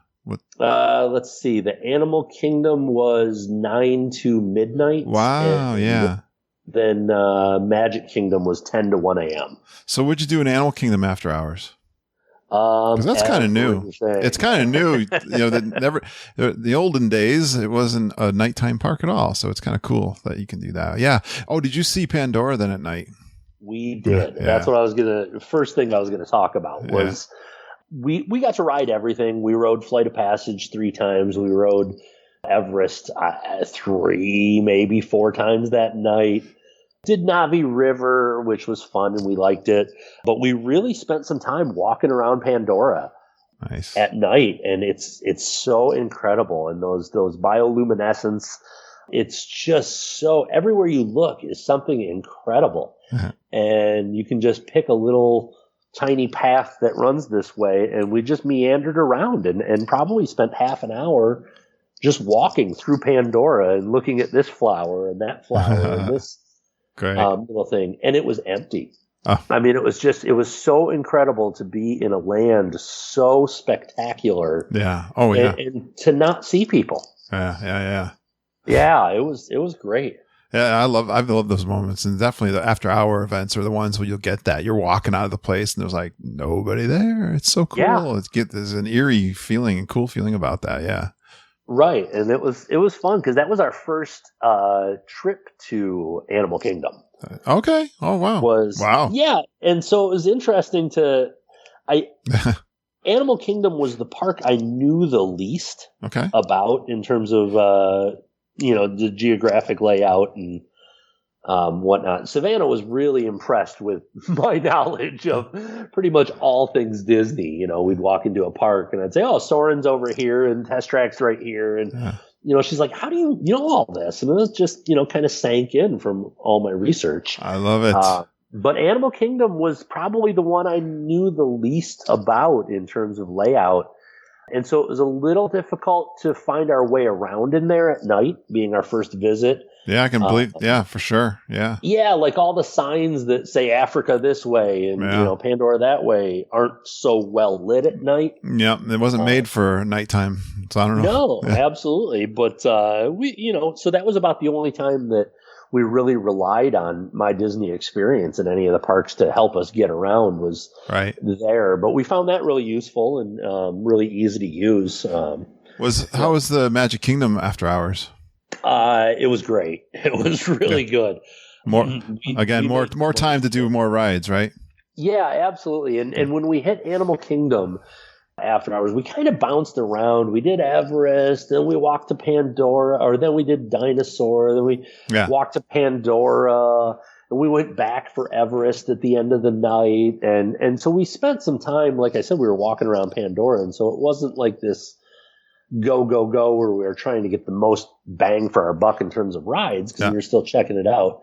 But when we went to Magic Kingdom, we really said, okay, let's just do multiple rides. Let's just, get on and ride Splash Mountain, and then we'll do Big Thunder 2 or 3 times. Oh, nice. And then Seven Dwarves, I think we did 3 times in a row. Wow, that's really good. Yeah, it was really good. We also hit the Adventures of Winnie the Pooh and Peter Pan, which were not high on either of our lists. Right. We weren't about to wait for either of them in a standby. Yeah. But they were, pretty much walk-ons at that point. It was moving so quickly. And we loved Peter Pan. That's Mom's favorite. What was it about that one that you love so much? I don't know. It was just it's great. I know. It felt like classic Disney. Yeah, it's very classic. Yeah. You got to walk through the queue too, right? Yeah. Yeah. And it's weird to say, being my first time, to say something felt like classic Disney, but it just it felt like the movies. Yeah. It felt like like when you were a kid. Yeah. It just kind of brought back all that. And we really did Magic Kingdom right. We walked in, took a left, and did a late night Jungle Cruise and Pirates and Splash, Big Thunder, and just made the loop and went down and did Seven Dwarves and Pooh and Peter Pan, did the teacups, hopped on the carousel, got some great pictures of Savannah on the carousel, and worked our way down to Space Mountain. Nice. We got off Space Mountain at 12:50.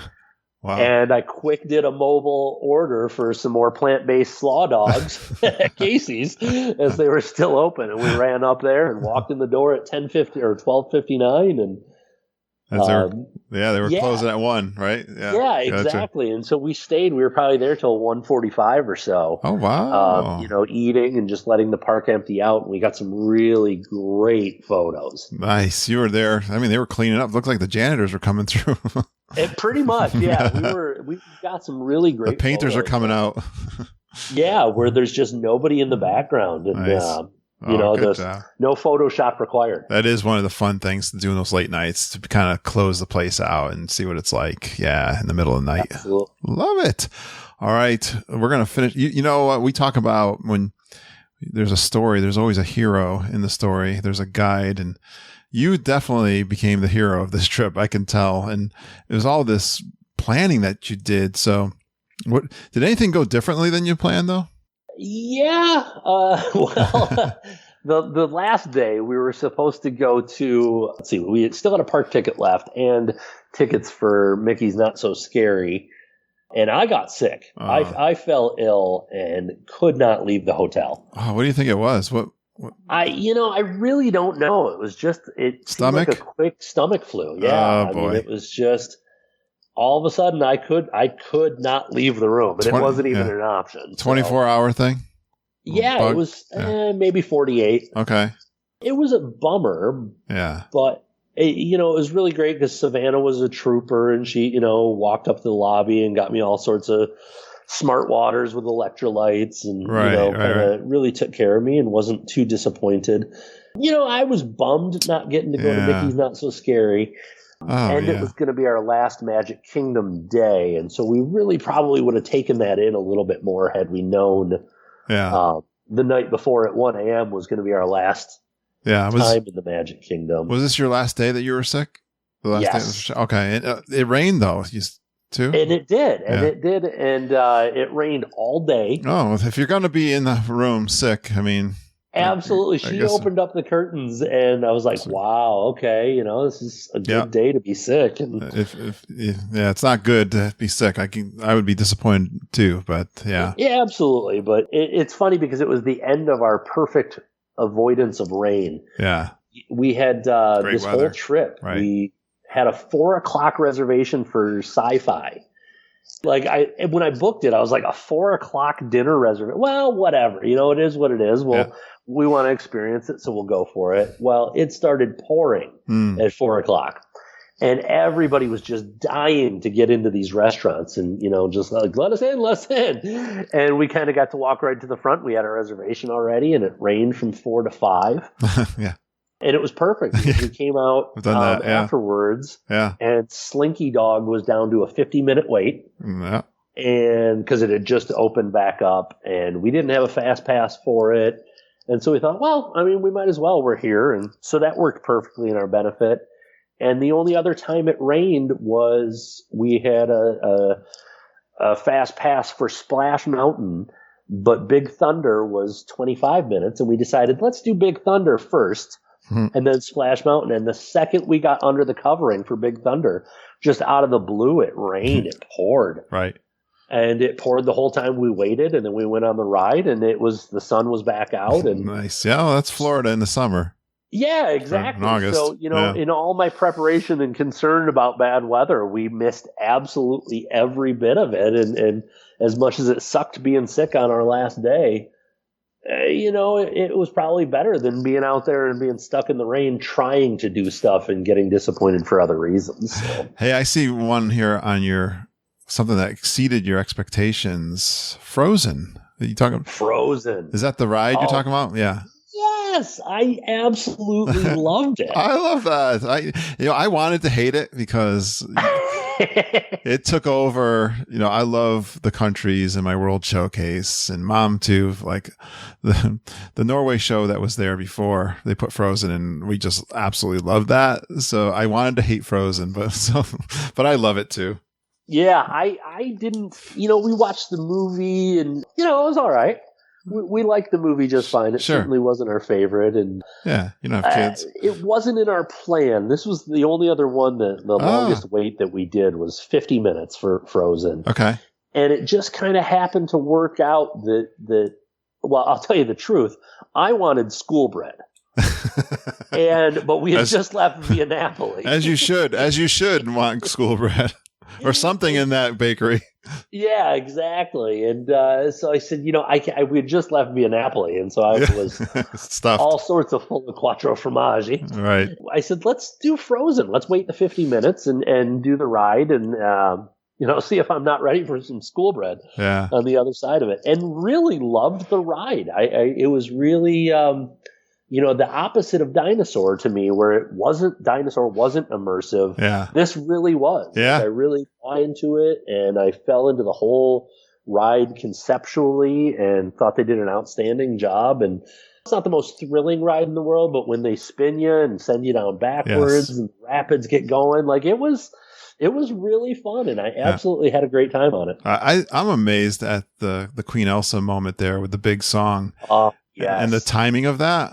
Yes. It's really powerful. Isn't it? I know. And you're a music guy. Her voice is amazing, isn't it? I mean, it is. It absolutely is.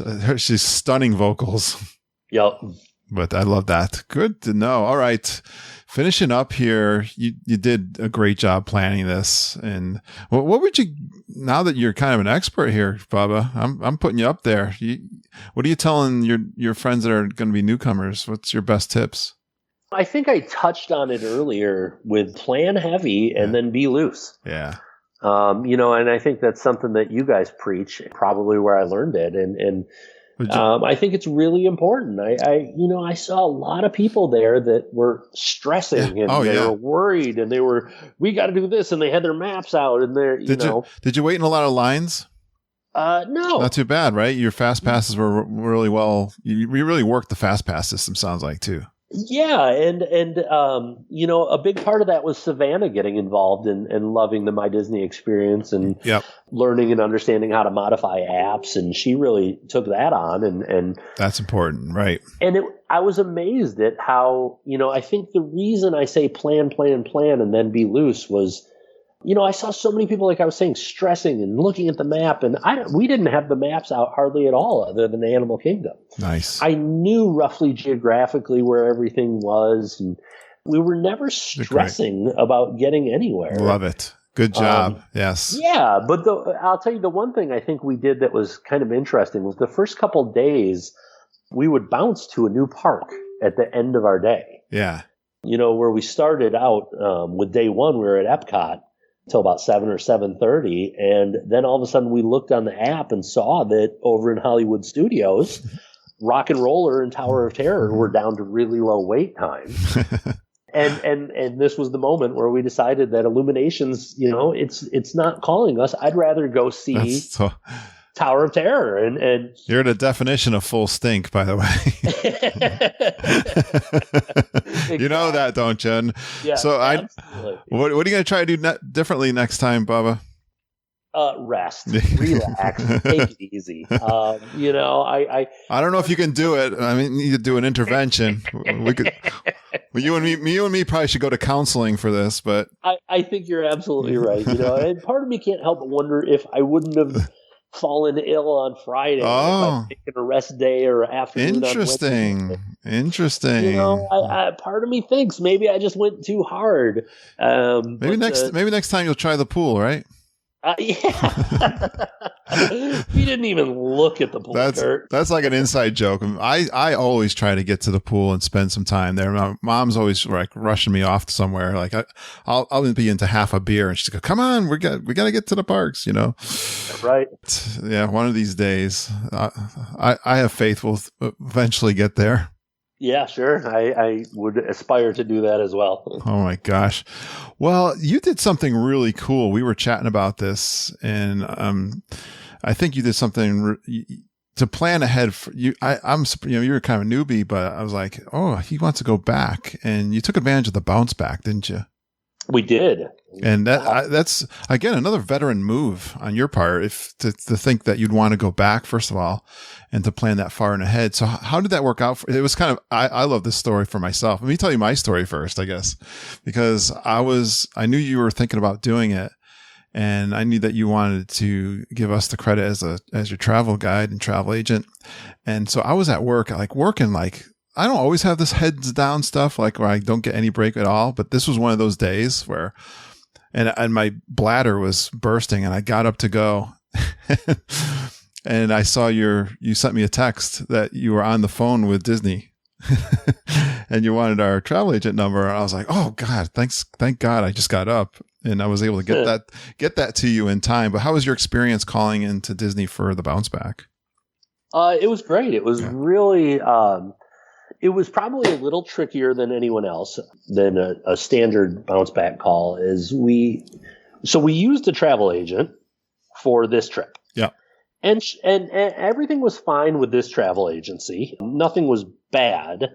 However, it wasn't very personal. Mm-hmm. We didn't, they didn't feel like talking Disney. Like I felt like all the responses I got were very brief and canned answers and just, automated type emails. It just didn't have a personal touch. And so, everything was fine. I did a lot of the planning myself and probably don't have a huge need for a travel agent, but I like the idea of having somebody that I can talk to, just talk Disney with really and see what other options are out there. And that's when I realized that, you guys would be great to go with.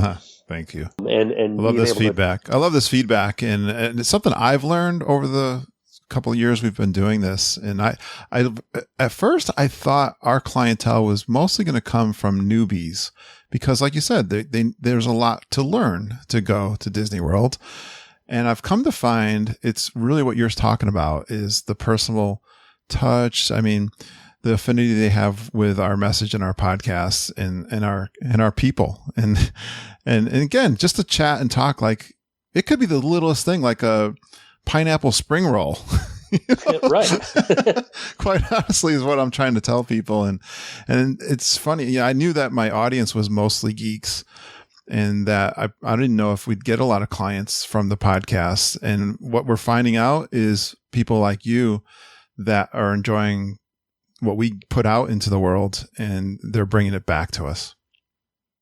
Yeah, absolutely. And I love it that way. I'm thrilled that it's that way because we're getting people are repeating back and they're just, and you're not going to get a bill from us. So right. And it's funny because that's when I first started this, I knew I was going to be doing most of the planning. I knew I was going to devour this planning and you did.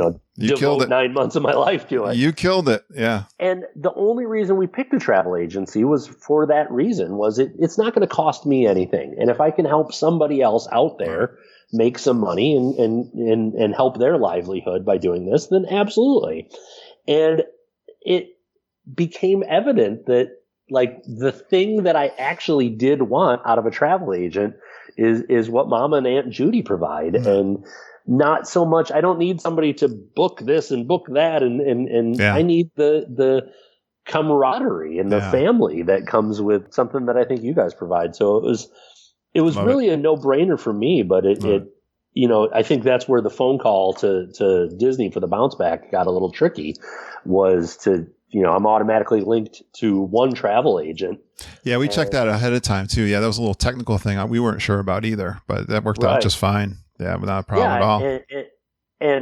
But I knew I wanted to transfer over to you because we talked, you and I, Kurt, more than my travel agent and I ever did. We get that, and it's kind of, I don't know why we get that from other folks, but thanks so much. Yeah, I appreciate that feedback. Yeah, absolutely. And, it was a no-brainer to book the bounce back, the free dining plan. And we, one of the things when I started the podcast, like, what am I going to do that I'm interested in that we talk about all the time? And Disney World just kept coming up. Like my daughter, my wife, and I, you should hear Judy and Mom. I mean, I bet right now they've already had 3 conversations.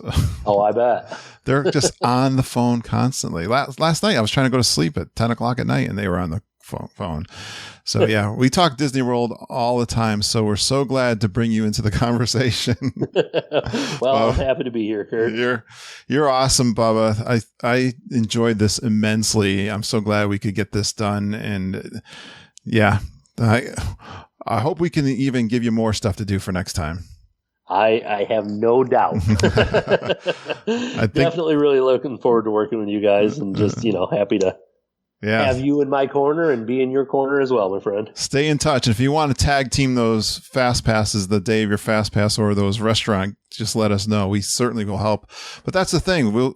Anything you want to do yourself, you do it. And if you want us to tag team with you, we're here for you. All right. Absolutely. And we discussed this personally, but that was one spot where I travel for my work. Yeah. And I was, right on the border of whether I was going to be gone on my Fast Pass day. Yeah. And so I reached out to my travel agent and said, hey, if I give you a list, can you book my Fast Passes? And she said no. Wow. And that was a real turning point for me. I was like, I'm pretty sure I've listened to the Geekin podcast and heard them say that they do this. And, it worked out fine. I ended up being back the day before Fast Pass Day. And, hey, before we break though, we talk about the bounce back being a great deal. What did you end up getting? Free dining. Nice. And yeah, we've like the mother of all deals, right? I think so. And I agree. And which resort did you book? Coronado Springs. I love it. So yeah, here we are. We're moving up to a moderate. And I think, what did you do? You ordered up the quick service, but then you were able to upgrade that already, if I remember right?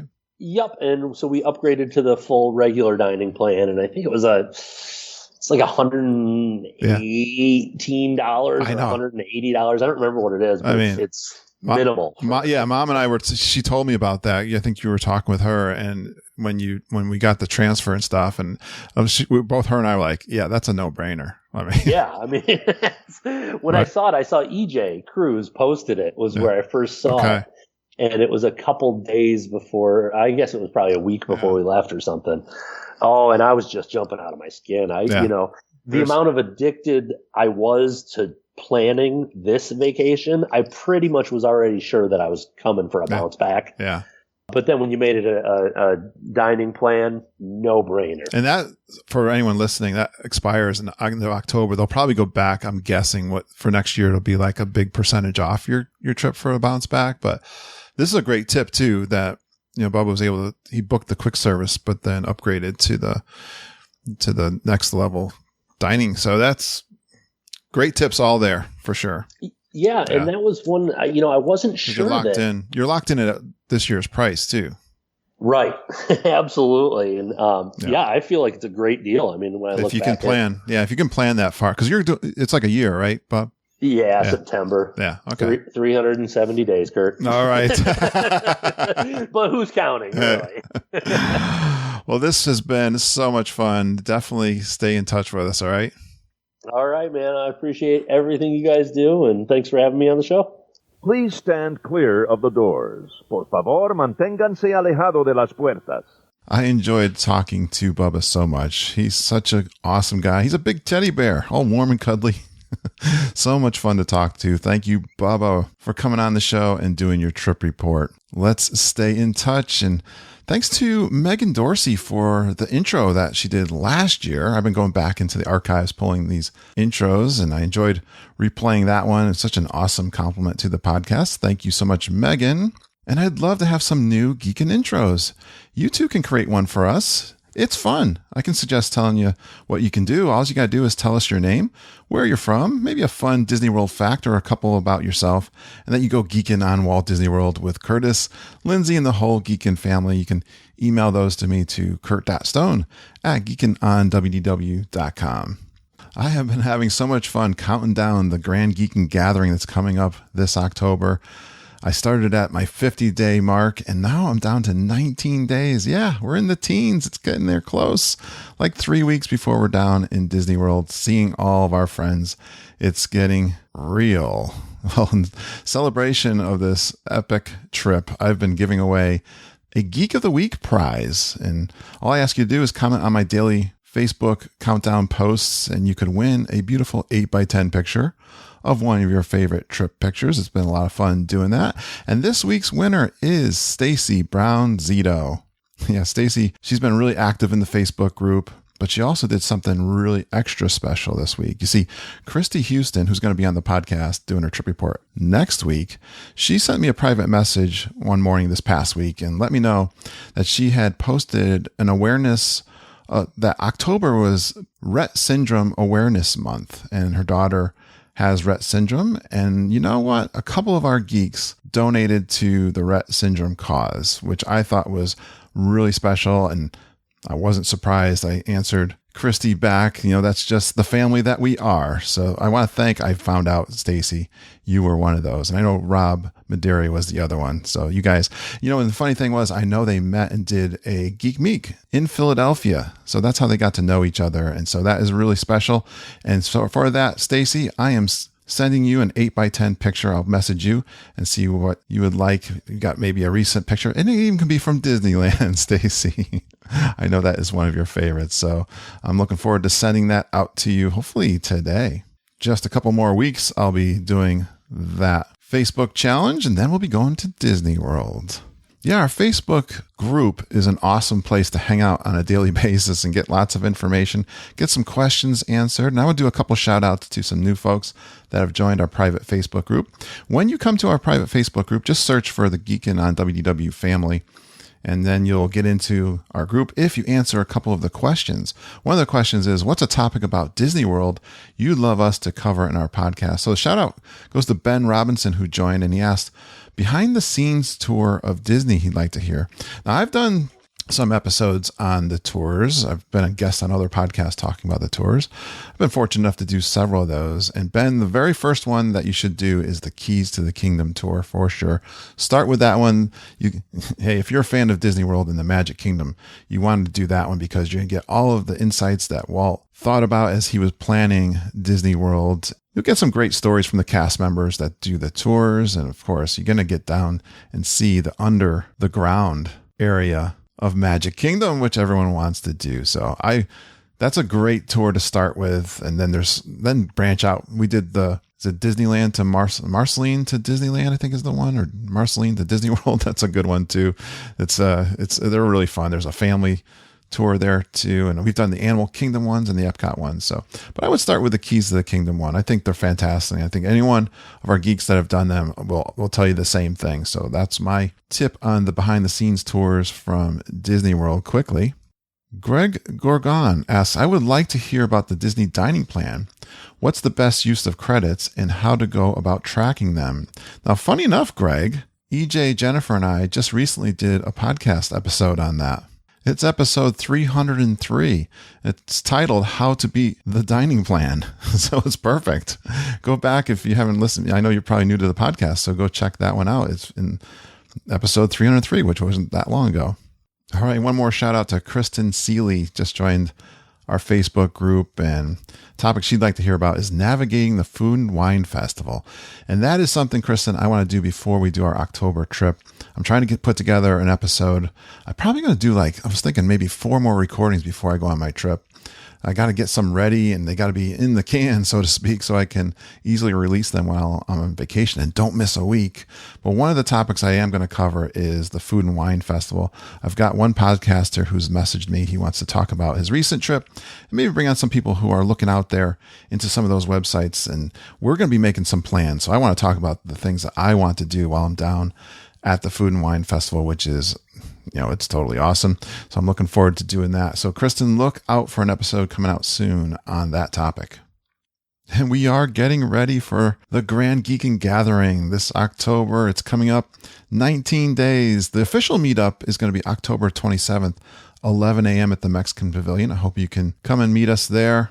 We're going to have a great weekend. There's lots of activities. We got a private Facebook group just for the Grand Geekin' Gathering. All the events are there. Looking forward to the bingo game that Selena Roll and Jackie Cole are putting together, and definitely fill out your little scavenger hunt with using the bingo game. Bring it to the official meetup on Sunday, October 27th. We're going to be handing out some prizes. I'm going to have some magnets. I'm so excited. I got my pack of 100 magnets. These are fridge magnets with our logo from the podcast on them. So if you see me, I'll definitely give you one of those, and looking forward to handing those out. Judy's got lots of keychains. She's showed me a big bag. She's got 100 keychains that she makes with Disney fabric. I know AJ Mills is doing all kinds of things. We're going to have lots of little prizes to give away. And Kevin Curtis Allen is bringing his goodie bags. And so it's looking like it's going to be a lot of fun, especially that weekend. I'll be there all the following week. So look to finding me. I'll have a messaging group where I'll be messaging everyone where I am during that week. So it's getting really exciting. It's starting to get real. I can't wait. It's less than 3 weeks away. All these prizes I've been doing are really the result of the Patreon supporters that I have. Thanks again for helping me create more fun and educational Disney World content, and I can give back to the Geekin family with these prizes because of the Patreon supporters. It's so exciting that you guys support us by going into patreon.com and making a monthly donation. That is so awesome. It was organically started too. Glenn Kessler was big in setting that up for me. Let me play his little promo for that, and you can understand what and how you can get involved with patreon.com. Hey geeks, Glenn Kessler here from Maryland. I wanted to let you know that if you enjoy the podcast and Facebook community as much as I do, there's something you can do to say thank you and help ensure that both continue. We know Kurt's not the kind of person to ask for anything, so I'm happy to ask on behalf of all of those whose lives are enriched by having fun Disney content delivered to us through the podcast each week, a safe and positive Facebook group to share our Disney thoughts, and new friends constantly forming through this lovely community. So if you feel like I do, you can donate to the podcast through Patreon. There, you'll be able to set up monthly donations or a one-time gift. Every little bit helps to defray the cost of the podcast or bring extra content our way. Just go to patreon.com. That's Patreon. And search Geekin' on WDW. Thanks, geeks. Hope to see you soon. Thanks, Glenn. I can't wait to meet you coming up at the Grand Geekin' Gathering. We're going to give away one of Glenn's limited prints, too. That's going to be one of the grand prizes for the bingo game. So I'm looking forward to doing that. But yeah, if you want to sponsor us through Patreon, we got lots of folks doing that. They're giving us $5, $10, even someone giving us $20. So I really appreciate that. I'd love for you to get onto our mail list, the Inner Circle. Go to geekinonwdw.com/inner circle. You'll get a PDF, the Geekin Family 9 Keys to a Magical Disney World Vacation. This is for those newbies that need that basic information, and you can download that and share it with your friends for sure. Tell everyone about the podcast and our travel agency. We really appreciate that. That is one of the best things you can do to give back to us for doing the podcast. But also I try to do a newsletter, the Geekin Gazette. We send out our favorite Disney news items, information on Disney package discounts. I'm going to tell you about some 2020 discounts that just came out and some news from our Geekin family. But there's also a couple of freebie handouts, including a free packing checklist and a spreadsheet that we use to help plan our trips. And then we use that for our travel clients. So go out there to geekinonwdw.com/inner circle and sign up for our email list. Well, each week we share awesome tips for your Disney trip planning, but you can instantly gain that advantage by booking with Mama and Auntie Judy and EJ Cruz and Jennifer Glambos. You can email Judy and Mama at travelandtiaras@gmail.com. You can find EJ and Jennifer on their Little Dole Whips page. We are authorized Disney planning agency through Fairy Tale Concierge. Well, the big news this past weekend has been that the 2020 package discounts for that first part of the year have been released. So if you want to get in on those, get in contact with us. We are booking those discounts. One of the things we do as travel agents, which I'm really proud of, is as soon as we see these package discounts released from Disney, we start scanning our current clients that have trips already booked for that time period and see if we can apply those packages to their trips. And I can tell you, we were working the phones, working the websites for the whole weekend, getting that set up. Really proud of Mom and Judy. They were working it and getting back to our clients, letting them know, and saving a couple $100 here and there. And also, I know one of our clients, I think, saved $700. Probably had one of those deluxe resorts booked, but hey, they watch out for you. And this past weekend is a perfect example of that and a great reason to become one of our clients. And if you want to get in on one of those packages, just get a hold of us because they have been released and hopefully they're not all sold out just yet, but they do fill up fast. Again, thanks so much for Bubba Mack for doing that bounce back. That is such a great deal going on right now. Through the end of October, they got a free meal plan, Bounce Back. And you heard the story, I think, during the podcast. And now Bubba's all set for his 2020 trip. One of the things I get from people, and little shout out to Caitlin Ducharme. I hope I said your name right, Caitlin. She's one of our new Facebook group listeners. And in those 3 questions I ask, I tell them that we're travel agents and that we would love to be their guide.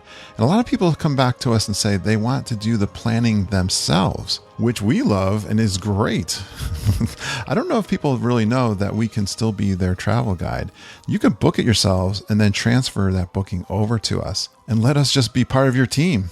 You could use us to book fast passes, dining reservations, or just give you some feedback on the planning that you're doing. We could just be part of your team. It costs you nothing to do that, and we really appreciate that when folks do that. So, Caitlin, if you want to do that next time, we'd love to help you out. Again, you can book it yourself, and hey, we love it when you guys do a lot of the work yourselves. It's easy for us, but we really appreciate you helping out our travel guides. Hey, I love talking to you guys. You got any questions for me? You can email me at kurt.stone@geekinonwdw.com. I love hearing from you. It's a goal of mine to talk to you guys on the phone. You can get on Skype or FaceTime, and if you want some tips for your trip, I'd love to do that for you also. If you want to do a trip report, let me know.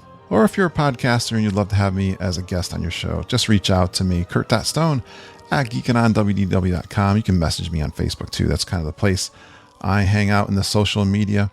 Hey, thanks for going geeking on Walt Disney World with us. We really appreciate you listening and geeking with us every single day. We love you, geeks.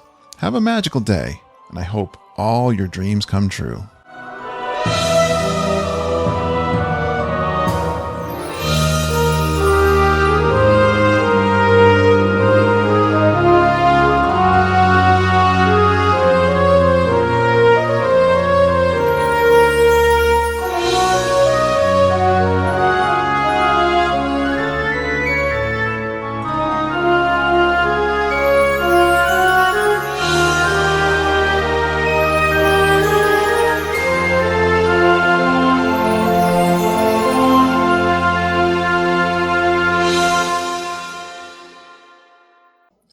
Awesome, Bubba.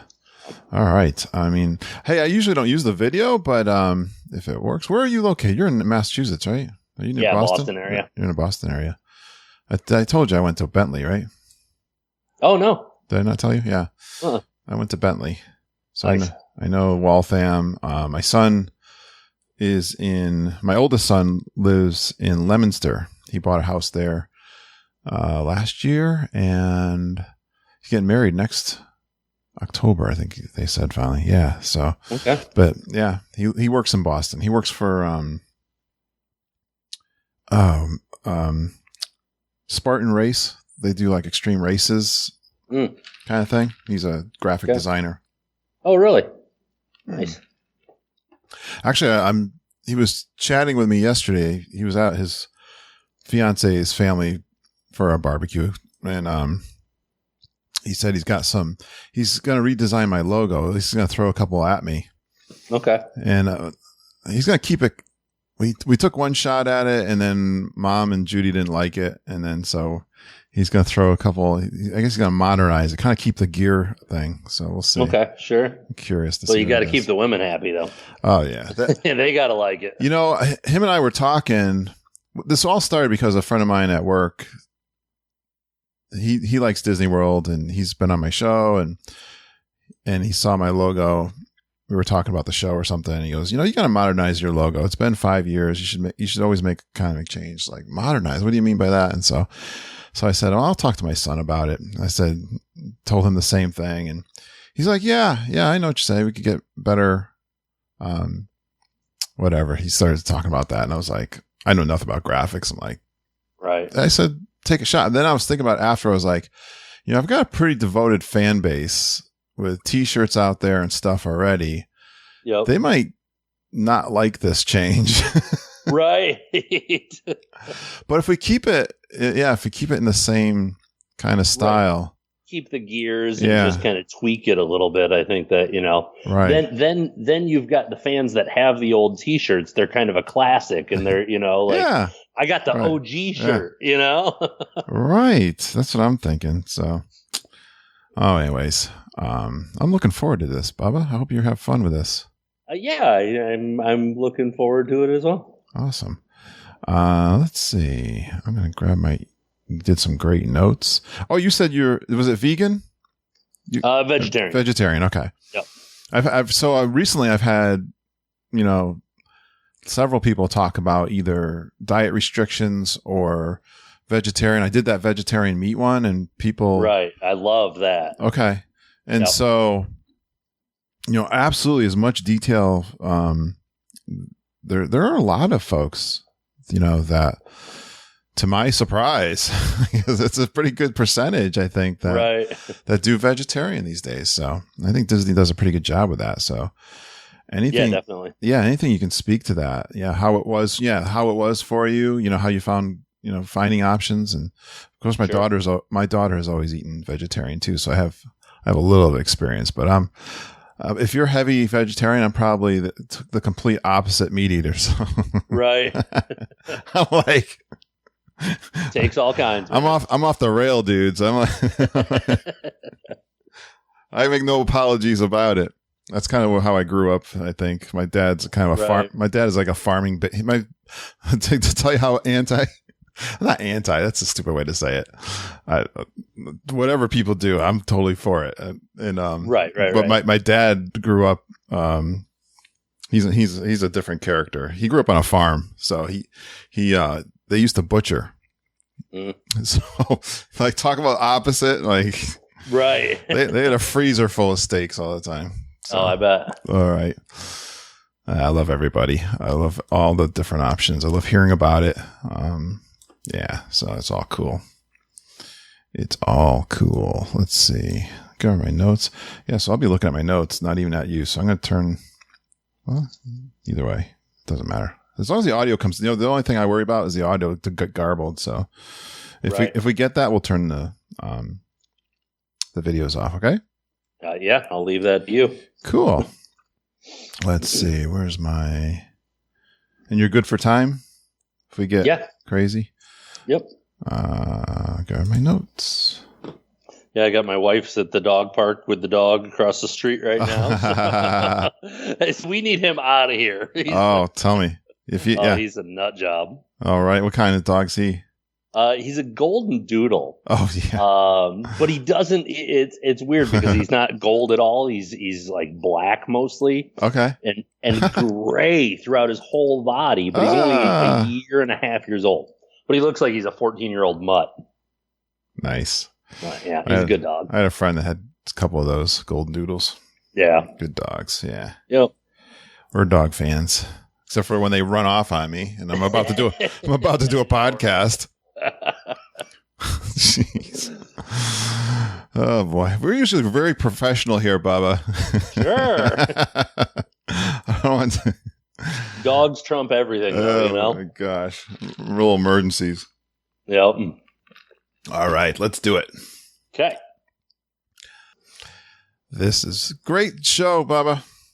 Well, thanks, Kurt. Appreciate it. You were so much fun to talk to. This is great. So I've got like 3 already recorded, so you're about a month away for it coming out, but just to let you know. Right on. I figured as much. That's the world of podcasting. Yeah. So do you're on tour? Is that your full, like, what's your kind of work?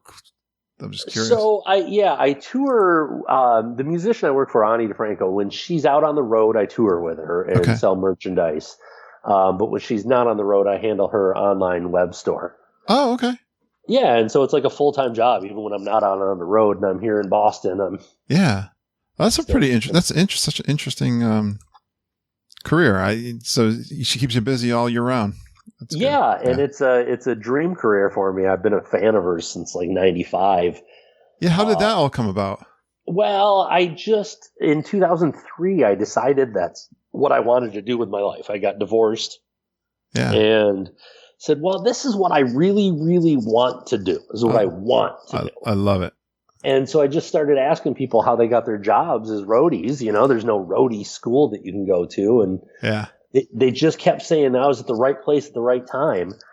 And so I started going to her concerts, every chance I could. And eventually I just kind of got tucked into the fold and started like helping out the woman that was doing it at the time. And eventually she didn't want to do it any longer, and they wanted to downsize and have one person run the store and do the touring. Were you volunteering? Yeah. A little bit? Oh, that's cool. So I was out there doing it for free and just trying to get my foot in the door. And last October was when this really opened up for us. I love that story. A great story. Living in Detroit, and I had the company car and a 401k and and health insurance and like all the things a good, responsible, grown up adult has in their life when it's going right. But this was my dream and this is what I wanted to do. And so I, gave up all those things and took a pay cut and moved to Boston. And that's where I'm at. And I absolutely love it. Wouldn't trade it for the world. I love your story. With the travel agency stuff, I see that being my retirement fund. Nice. My retirement job or business, And that's cool. I hope that works out for you. It's funny because one of the first things when we were in Disney was I started like, how do you become an Imagineer? How do you make this? Like, I would love to, obviously work at Disney on any level, but. Did you ever, oh gosh, it's called the YouTube video, The Last Speech, I think it's called. I'm going to look it up for you. You'll really like this. Randy Posh, I think his name is. Let's look this up. I think it's called The Last Speech. Your story that yep, I got it right here. Is that what it's called? Achieving Your Childhood. Randy Posh, Last Lecture. Last Lecture. There you go. Yep. How many hits on that thing? 19 million. Yeah. So a few people have watched it. So I'm not right. All right. There's a book too, but one of the stories he talks about, he has cancer. So the last speech is, I'm trying to find my Skype back here. He's a professor at the time, but he has terminal cancer, like one of the real bad ones. Right. And so that is his last lecture, but one of his dreams was to become an Imagineer. And so he talks about that progression, how he got there, and just, in your life, go for those things that matter to you. So absolutely. Definitely, you got to watch that. Tell me what you think of that. Okay, for sure. Yeah. Hey, have a great rest of the day. Thank you, sir. Thanks. You too. Enjoy the rest of your long weekend. Thank you. I will. I'm going to go eat now. Yeah, me too. All right. See ya. All right, Gert. Take care, man. You too. See ya.